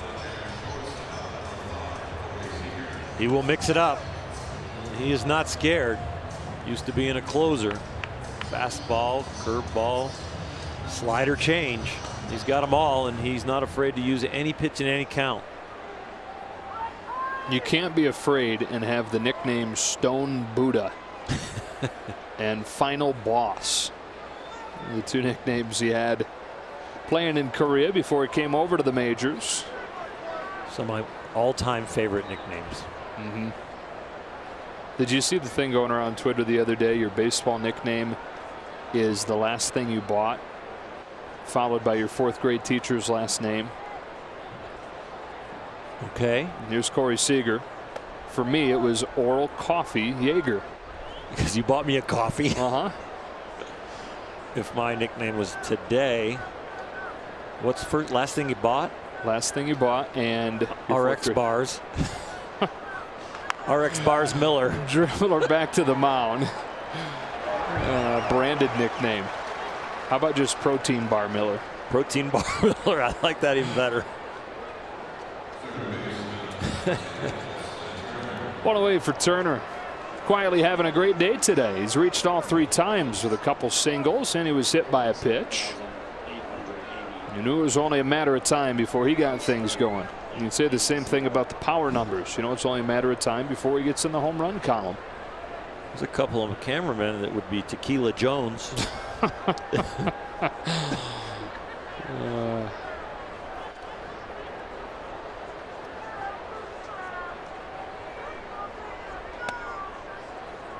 A ball and no strikes.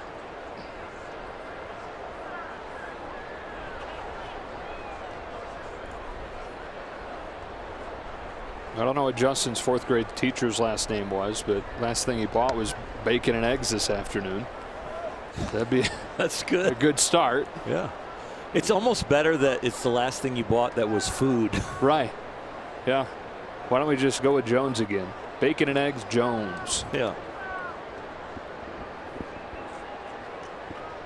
Here comes O with a 2-0, and Turner swings and misses 2-1.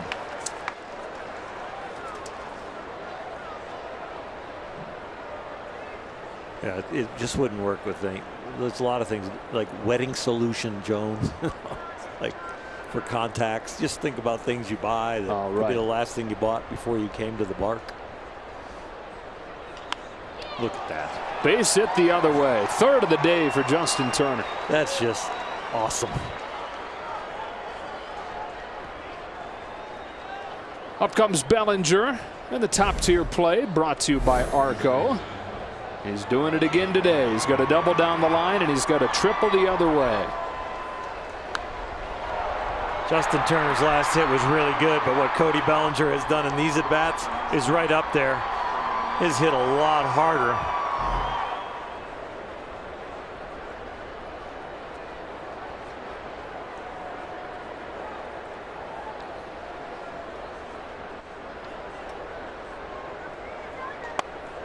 Strike 1. Looked like he wanted to come out of his shoes on that. And he also looks like he's upset that he didn't. First time you've seen a guy all year. Yeah, you have a past with him, but you know, I'll eyeball one pitch before I get into it. Just want to see his release point, get some timing. You don't need a whole lot of release point and timing when the ball's right down the middle. Right. And I think what Cody's finding too is you don't need a huge swing to produce power. Home run that he hit yesterday. hitting coaches were talking about it after the game, but it almost looked like a swing from a drill, practicing being short to the ball. And that thing carried out of here by a wide margin. Foul, 1-2.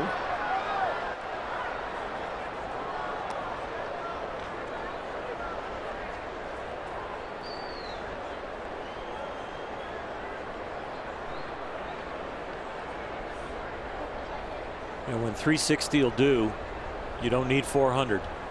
And 360, you'll probably be a lot more consistent and have more of them. You don't get paid by the foot. Didn't Tommy Lasorda always used to say that? You just got to get it over the wall. Yep. Bellinger down on strikes. 2 out.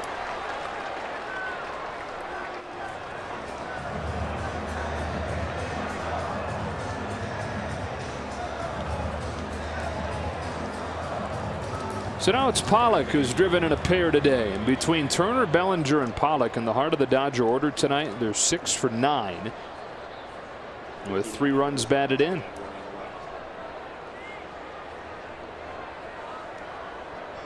That's the scary thing. If you're scouting the Dodgers right now, you're seeing a whole lineup that is hitting, not just the heart or not just the bottom of the order.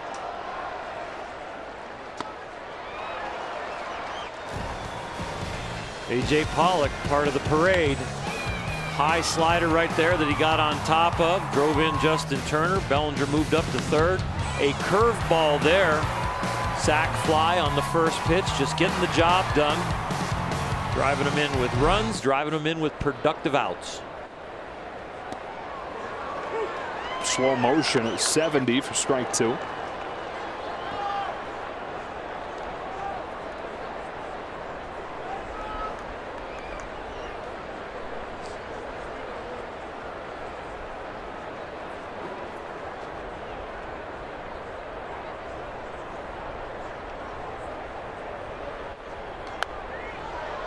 Stays alive, getting a piece of that high fastball.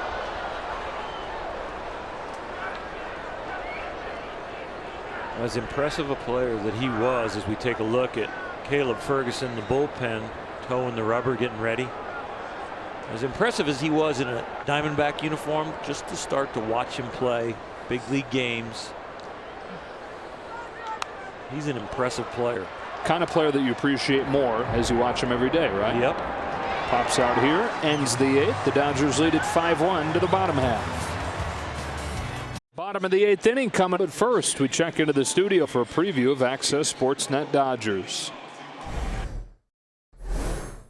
All right, thanks, Joe. The Dodgers just 6 outs away from winning their 3rd straight series to open the season. Buehler was impressive. The Dodger offense on point. No more We'll Talk on the postgame show, I promise. We'll see you soon. I don't believe you. Here's Yimi Garcia for his 2nd inning of work. Able to go 1-2-3 in the 7th. Dave Roberts sends him back out there for the 8th, and the major league debut for Josh Fuentes.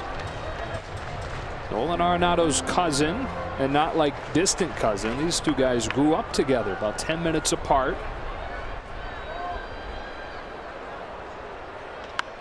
And they would compete in everything they did.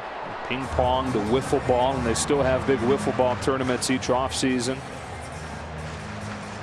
And they've both talked about how that environment, the competitive family environment they grew up in, has made them who they are.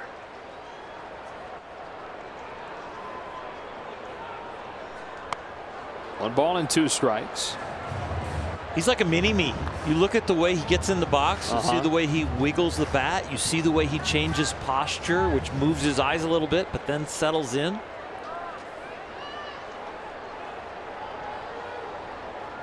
Yeah. It's Nolan. That's pretty Nolan-like, too. First major league hit for Josh Fuentes is a single to left in his first major league at-bat.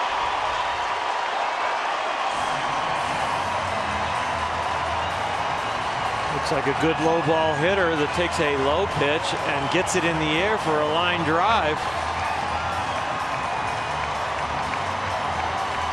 He will remember this moment the rest of his life.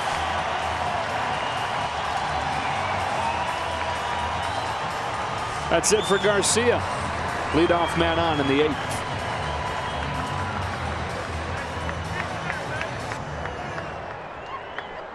Five to 1 here, Dodgers. Hey, cuz, do it like me. Nolan Arenado. Wiggling, getting it ready. Here we go now. Josh, first big league at bat. He looks a lot like Mr. Arenado. He gets a knock. Congratulations to Josh, that first big league hit. Said he never really took baseball all that seriously, at least not anywhere close to what he does now, until he started to see the way Nolan approached it and started to see the success Nolan was having. That inspired him. And now here he is, teammates with his cousin in the major leagues.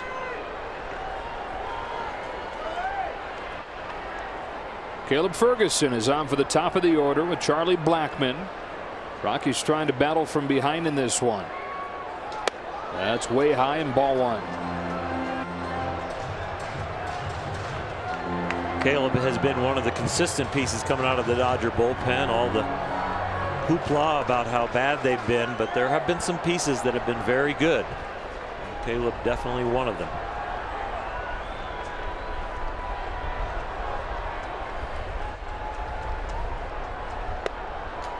Falls behind 2-0. Blackmon 0 for 3 tonight. After a 3-hit game yesterday. And if you do your Colorado math, Dodgers feel like they're only up by 2, even though it's 4.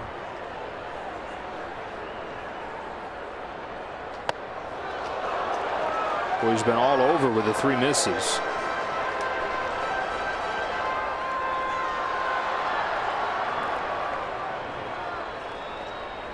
Dylan Floro ready to go. After Blackmon, couple right-handed hitters in Story and Arenado.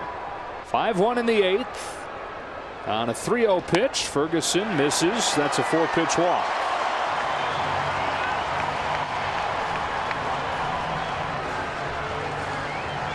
Last game of the homestand was really the only super clean outing by the bullpen. The other ones where they functioned well have still been a little bit on the cardiac side of things. And you really start to feel like you can get it done when everybody does their role. But Dave Roberts making another change, and 2 guys that didn't do their role. Yimi Garcia give up a hit, and now Ferguson 4 straight balls. And with the righties coming up, the righty coming in. Dylan Floro, 6th inning yesterday, put up a 0. And he's on here in what is a mounting rally for the Rockies. 2 on, nobody out in a 5-1 game. Come into this game pitching in traffic in Colorado. The key now is to get the ball hit on the ground. The hard fly ball could turn this game around and put the Rockies right back in it. Strikes, get it hit on the ground. And with this guy coming up, 2 home runs yesterday, he has been the biggest offensive threat that the Dodgers have faced in this series.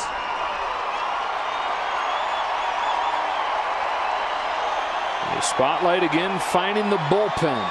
Still at the stage of the season, but the starters aren't built up to the point where you're going to have a night where you're going to have many nights where the bullpen doesn't have to carry a load, especially in the case of Buehler, who was good but went just 5. The pen having to handle half of the game. Fuentes started the inning with a single, then Blackmon walked on 4 pitches against Ferguson. So 4-run game, but tense here in the 8th. Floro's first pitch is fouled back.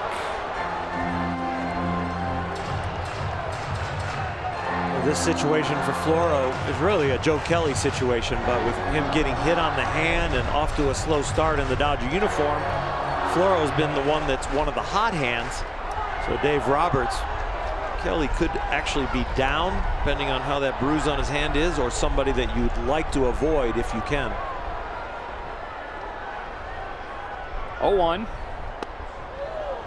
1 ball, 1 strike. On an NL All-Star season ago. 37 home runs. Drove in more than 100. He's 26 now. Hard to believe, but he's in his 4th major league season.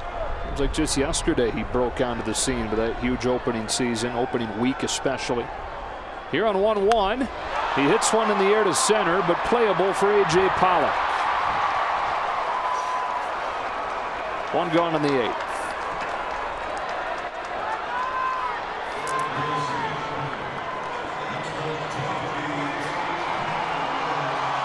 And with his cousin standing out there in scoring position, here comes Arenado.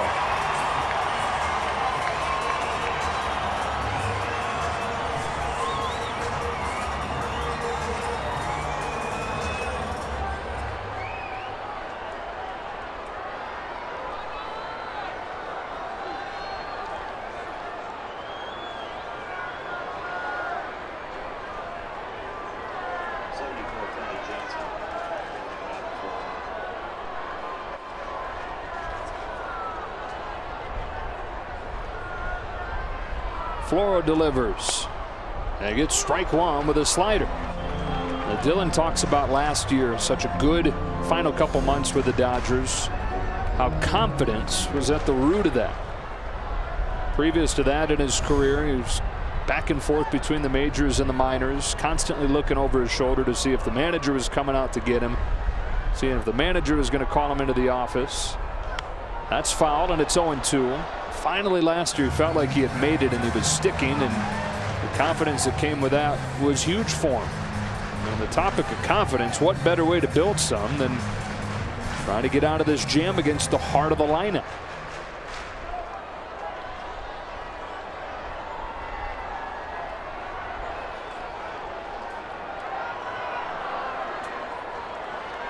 Fuentes at second and Blackman at first. The 0-2.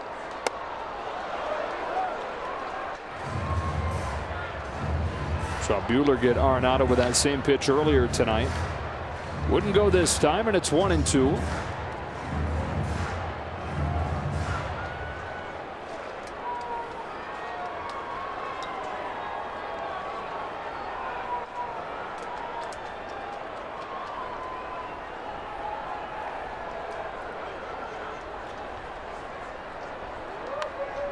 Barely got a piece.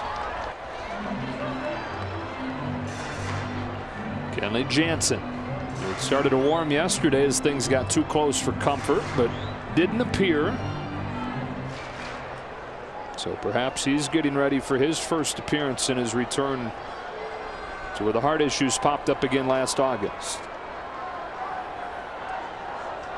Dave Roberts thinking about him for 4 or 5 outs. He's throwing in earnest. He's just not down there playing catch. Floro with another 1-2. Arenado pops it weakly on the infield.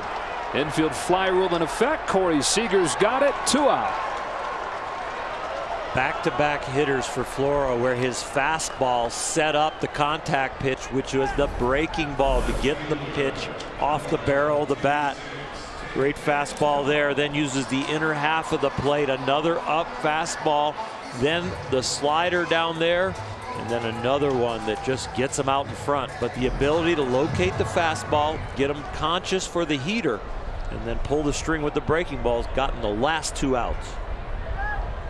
So he got Story, he got Arenado, and now he's got to face Dahl, who brought in the lone run tonight with a home run against Buehler. Second one of this series for Dahl. Tails away, ball 1.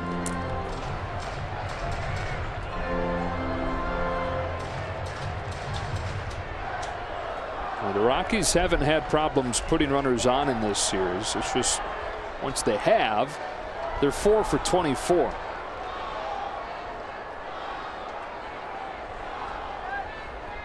Two on, 2 out, 1-0. Slice the line drive to left center, a base hit. Fuentes comes in to score. Blackman stops at second, and it's a 5-2 game as Dahl brings home his second RBI tonight.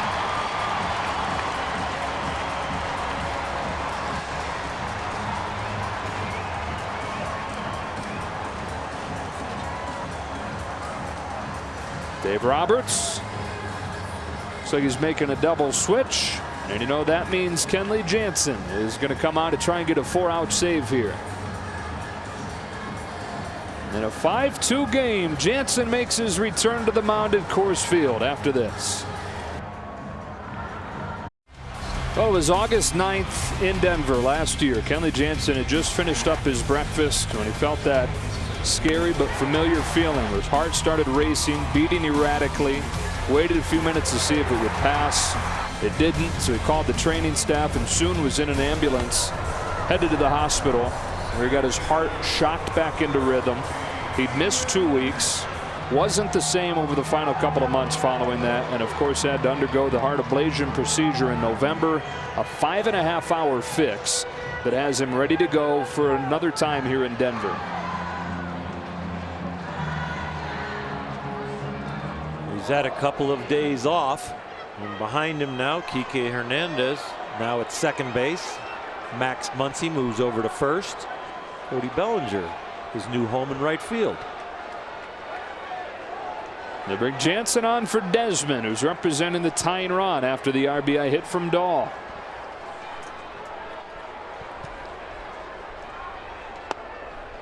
It dips to the knees, strike one. Skipped the September trip the Dodgers made last year. But the cardiologist cleared him after the surgery. Doctor just said make sure you stay hydrated. Keep your sodium intake down. Doctor even encouraged him to come here in the winter to train in the altitude. He was that confident that everything was fixed. A little bit inside, and it's 1-1.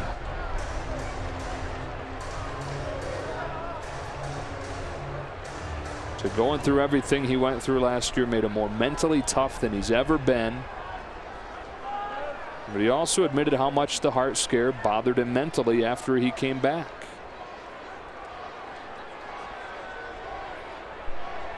Here's his 1-1. Strike two.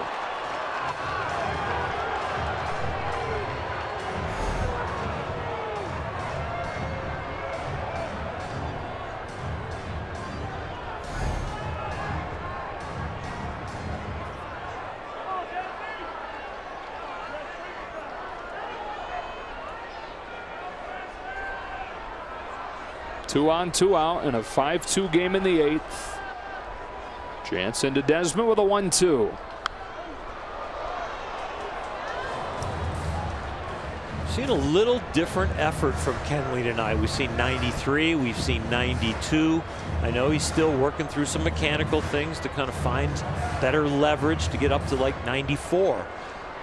But he looks very much in tune with himself and making good pitches right here coming into this jam compared to starting an inning fresh.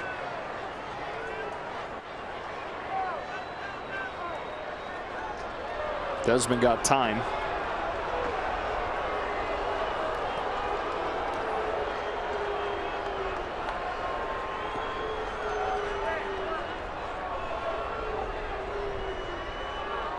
They've worked him up and in. They've thrown him a cutter to the inner half for a strike. I don't know if they'll go back up the ladder.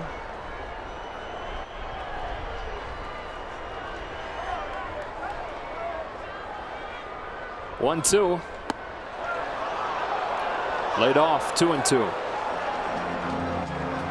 Up and away with a reverse shift from Austin Barnes. Settled inside and then went away as Kenley came set. Just making sure they're not given location out there at second base.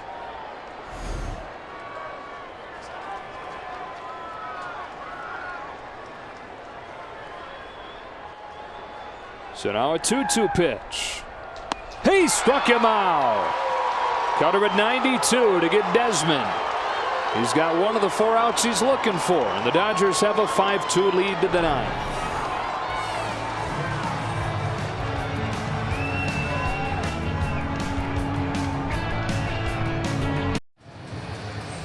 Kenley Jansen with a strikeout of Ian Desmond to finish the 8th. They keep it at 5-2.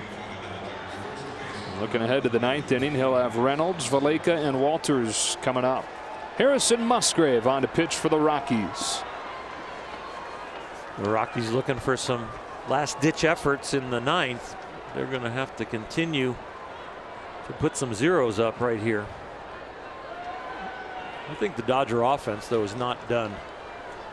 They are the best in major leagues with runs after the 7th inning, 7th, 8th, and 9th. 21 runs this year so far. They've gotten one, now 22. Might get right back at it right here. With Muncy leading it off, taking a sweeper outside, ball 1. Verdugo and Barnes to follow. They've scored early this year. They've scored late.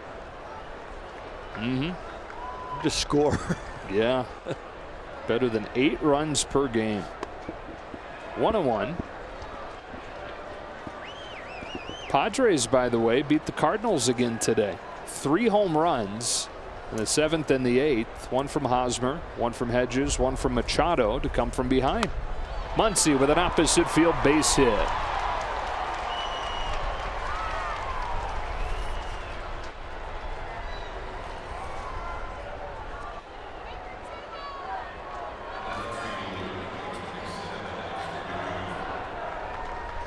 And now here's Verdugo. Homered his last time up.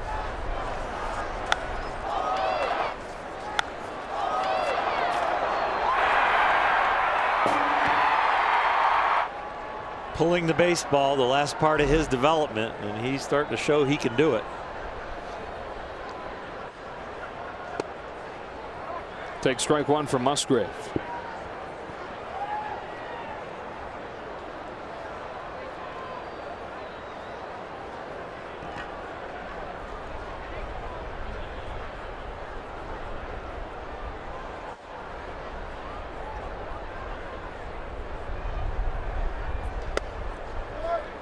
Ball and a strike. First home run of Alex's career came against the Rockies, against Adam Ottavino. Got the ball back, thankfully. Gave it to his mom and dad. They're home in Tucson now.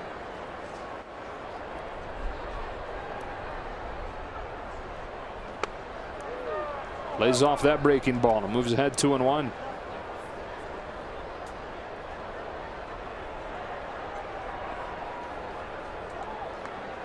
So Alex has never really hit for much power. His high in a season in the minors is 13 homers.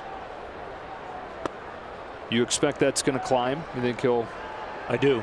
I think he's got 20 to 25 home run a year power. He's just learning to open up his swing.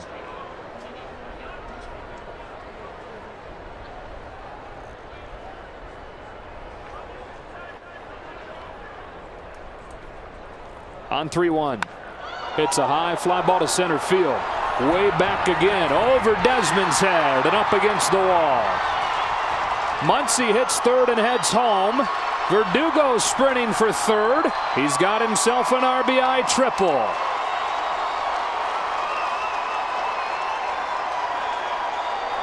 And the Dodgers have added a run. They lead it 6-2.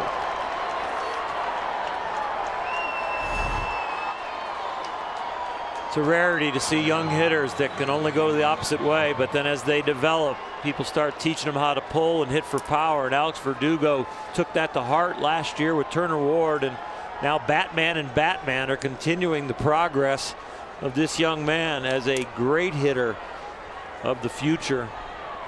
His presence in the box, knowledge of the strike zone, and now power is really starting to develop. First career triple at the major league level. And now Austin Barnes sends a towering fly ball to the left field corner, but he just got under it. David Dahl's going to catch it. Verdugo heads for the plate, and Dahl's throw is not in time. The Dodgers lead 7-2.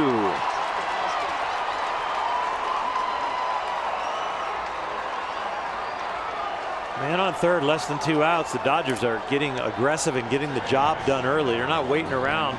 If they get a pitch that they can hit the sac fly with. A.J. Pollock hit a breaking ball on the first pitch for a sac fly earlier in the game. Now Barnes getting one that he can handle and get in the air, gets it done right away.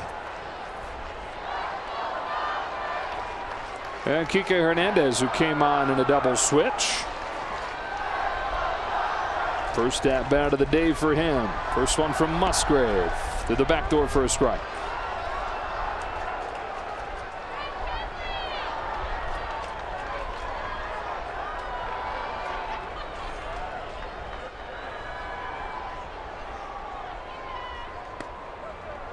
Tried it again, but missed this time, and it's 1-1.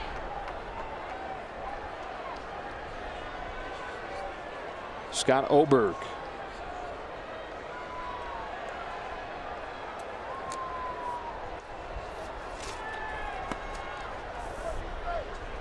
Two in the fourth, two in the sixth, one in the seventh, and two here in the ninth. Rockies getting one in the fourth on a Dahl home run, getting one in the eighth on a Dahl single. Hernandez takes it and ahead 3 balls, 1 strike.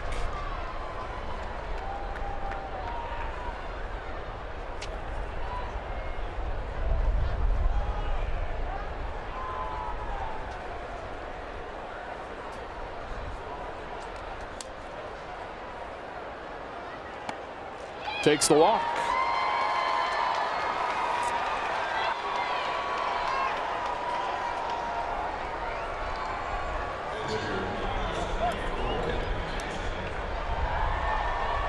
And look who's coming up.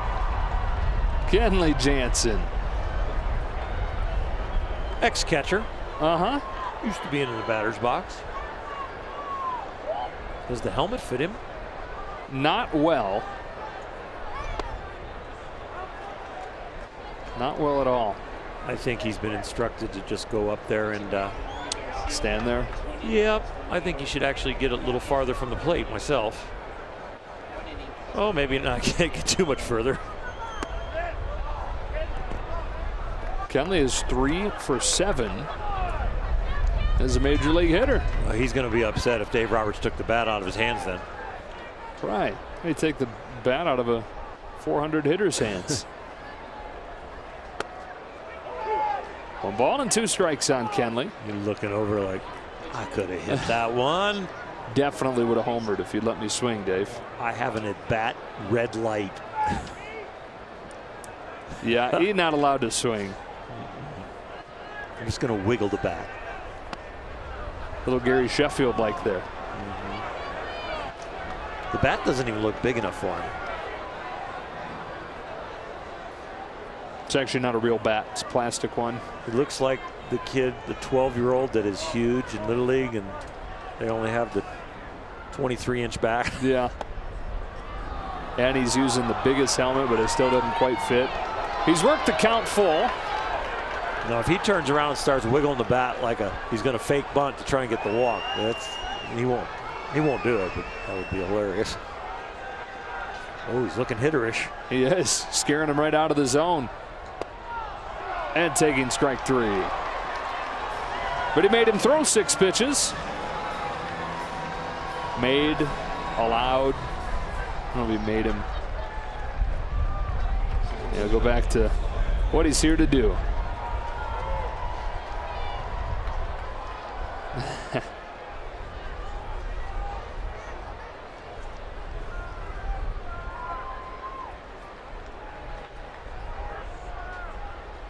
Two gone for Seager. Rolls it by the bag foul.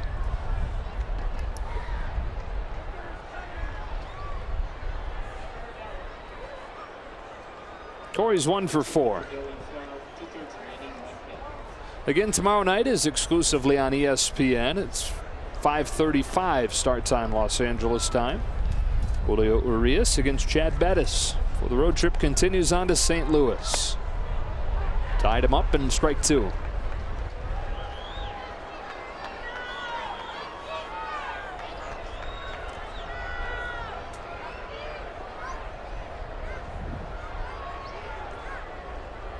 Going on over what's coming up. It'll be Reynolds, Valleca, and Walters.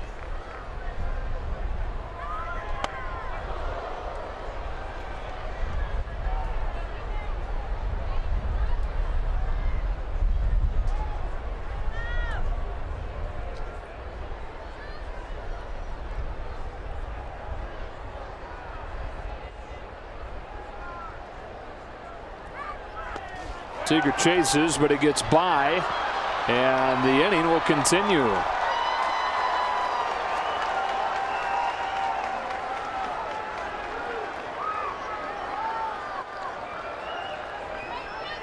Opening day for the Rockies yesterday, and now down in this game with only the 9th inning to come back. The fans are getting a little restless.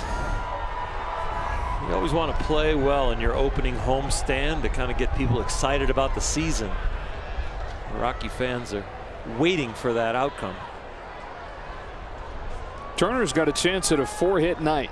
He's already been on 4 times with the 3 singles, and he was hit by a pitch.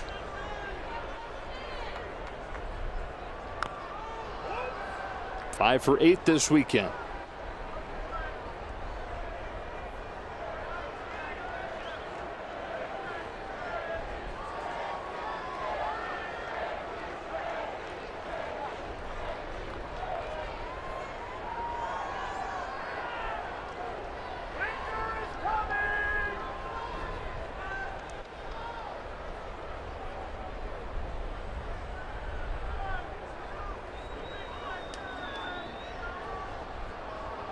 Hey, how about the Boston Red Sox losing last night at Arizona 15-7? It was 15-1 until the final 2 innings.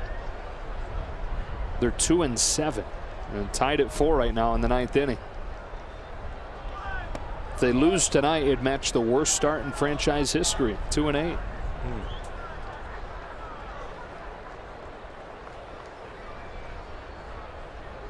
Starting pitchers for the Red Sox have a .960 earned run average. That's hard to do with that much talent. Yeah. That is really hard to do.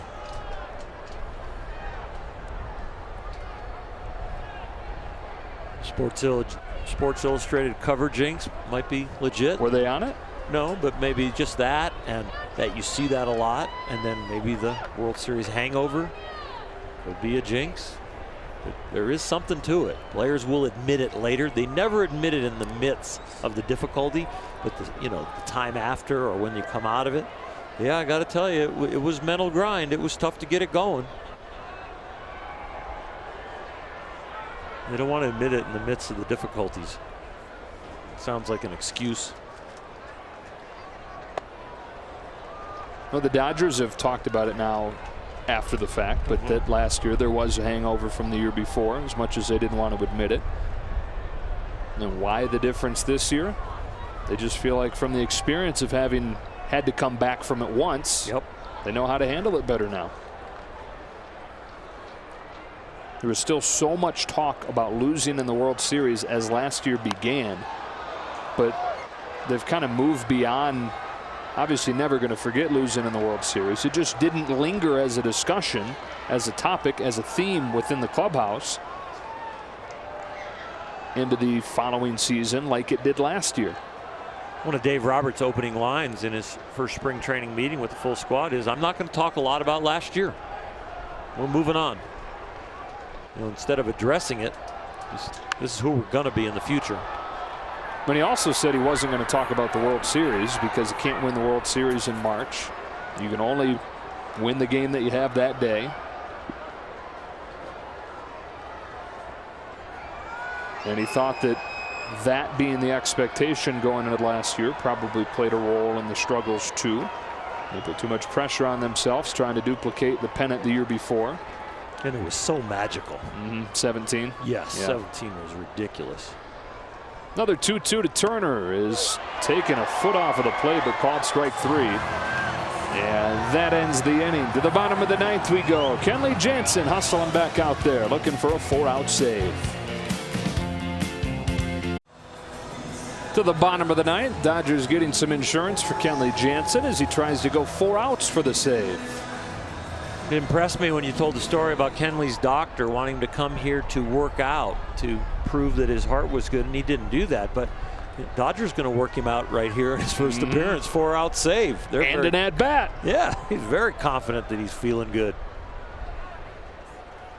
Mark Reynolds leads it off, and Jansen gets it by him. Strike 1. And even though the lead has expanded, Kenley will still get a save if he finishes the game. All contingent on the situation when you enter.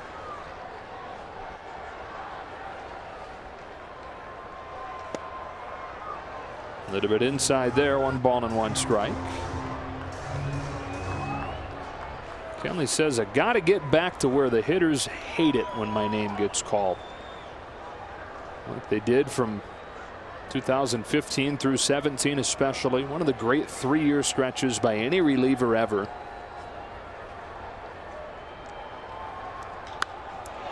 Lined off the end of the bat to right, over Bellinger's head, and Reynolds has a double to open the ninth.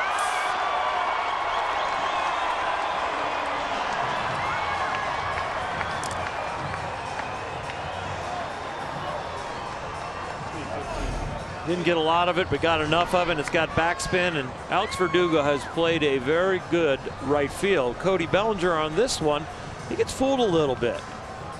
Well, that is Alex still. Cody's at first, but no, it's Cody. Is it Cody? Thank you.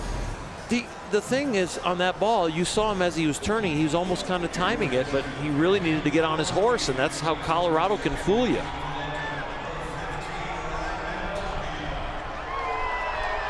And man, in this ballpark, doesn't take long to remind you why those 2 runs in the top of the inning were important. Raimel Tapia.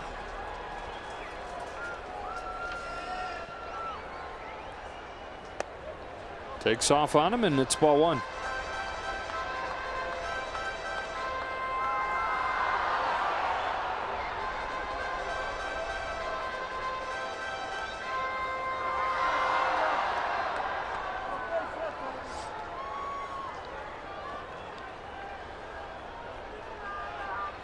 Kenley having a team meeting with himself. A double, and now 1-0 there, and that pitch wasn't close to where he wanted it.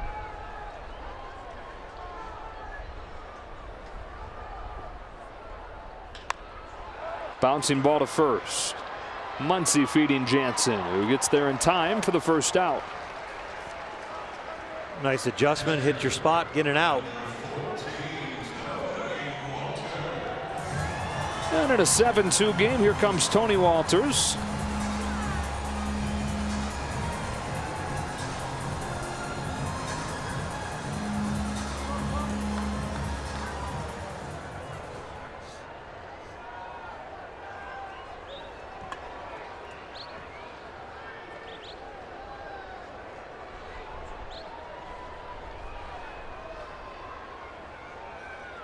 Dodgers trying to join the Brewers as the only teams in the National League at 7-2.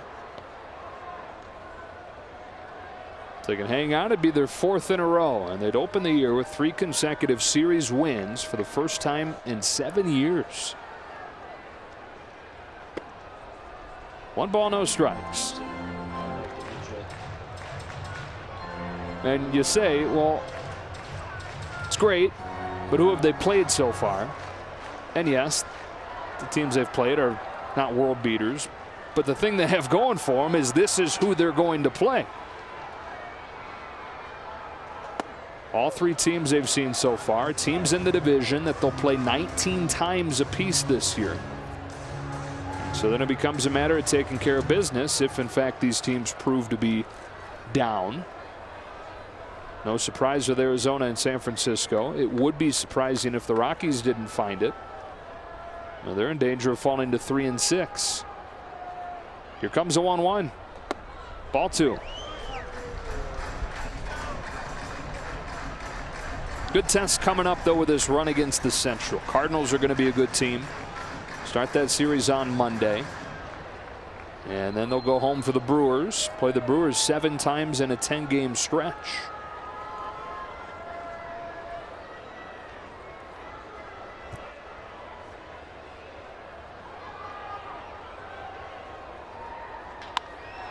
Line to second, caught by Hernandez. 2 away.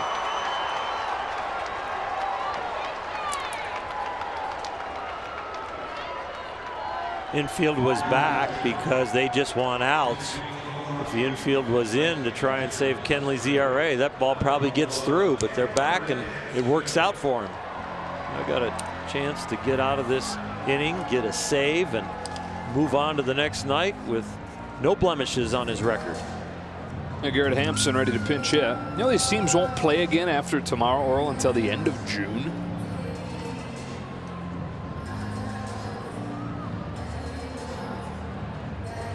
Seven times in a 10-day span. Final 10 days of June. I think everybody getting more and more curious about the Padres, how real they are. Dodgers won't see San Diego until May.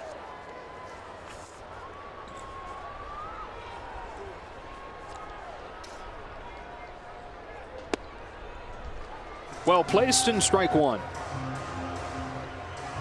Manny Machado's doing his thing. Hunter Renfroe's been swinging the bat well. The young pitching's been remarkably good. Yep, they're getting them just enough runs. 1 inning, 2 hits, 2 runs, both earned, 1 walk, 3 strikeouts, a sac fly. Quickly, no balls and 2 strikes. Tonight they got 2 in the 4th. They got 2 in the 6th, 1 in the 7th, and 2 in the 9th. A 7-run night that is going to bring their season scoring average down. It's been some run for the offense out of the gates.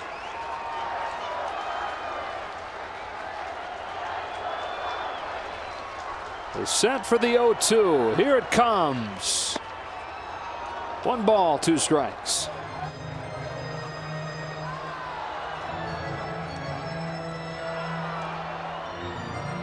And what a huge moment for Kenley Jansen. Once he's able to wrap this thing up. The mental hurdle, even though those doctors told him that he's fine and they encouraged him to come here and work out, and actually getting out there and doing it, I would imagine, is another thing. The 1-2. He got him as he went to the slider to finish it off. Special night for Kenley Jansen, returning to Coors Field, picking up a 4-out save, finishing off a 7-2 win for the Dodgers, their 4th in a row. It's officially a hot start for the Dodgers. 7-2. Walker Buehler, his first W of the 2019 season, and I think it'll be one of many.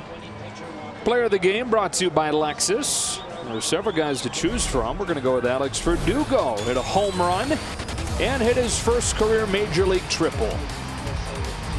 Cody Bellinger was in the running again with another great game, but Alex Verdugo, with slimmer opportunities to produce, he came through in a hurry tonight.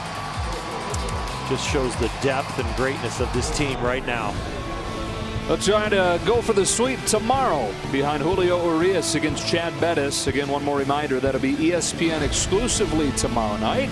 We'll be back with you as the Dodgers and Cardinals open up a 4-game series in St. Louis Monday afternoon.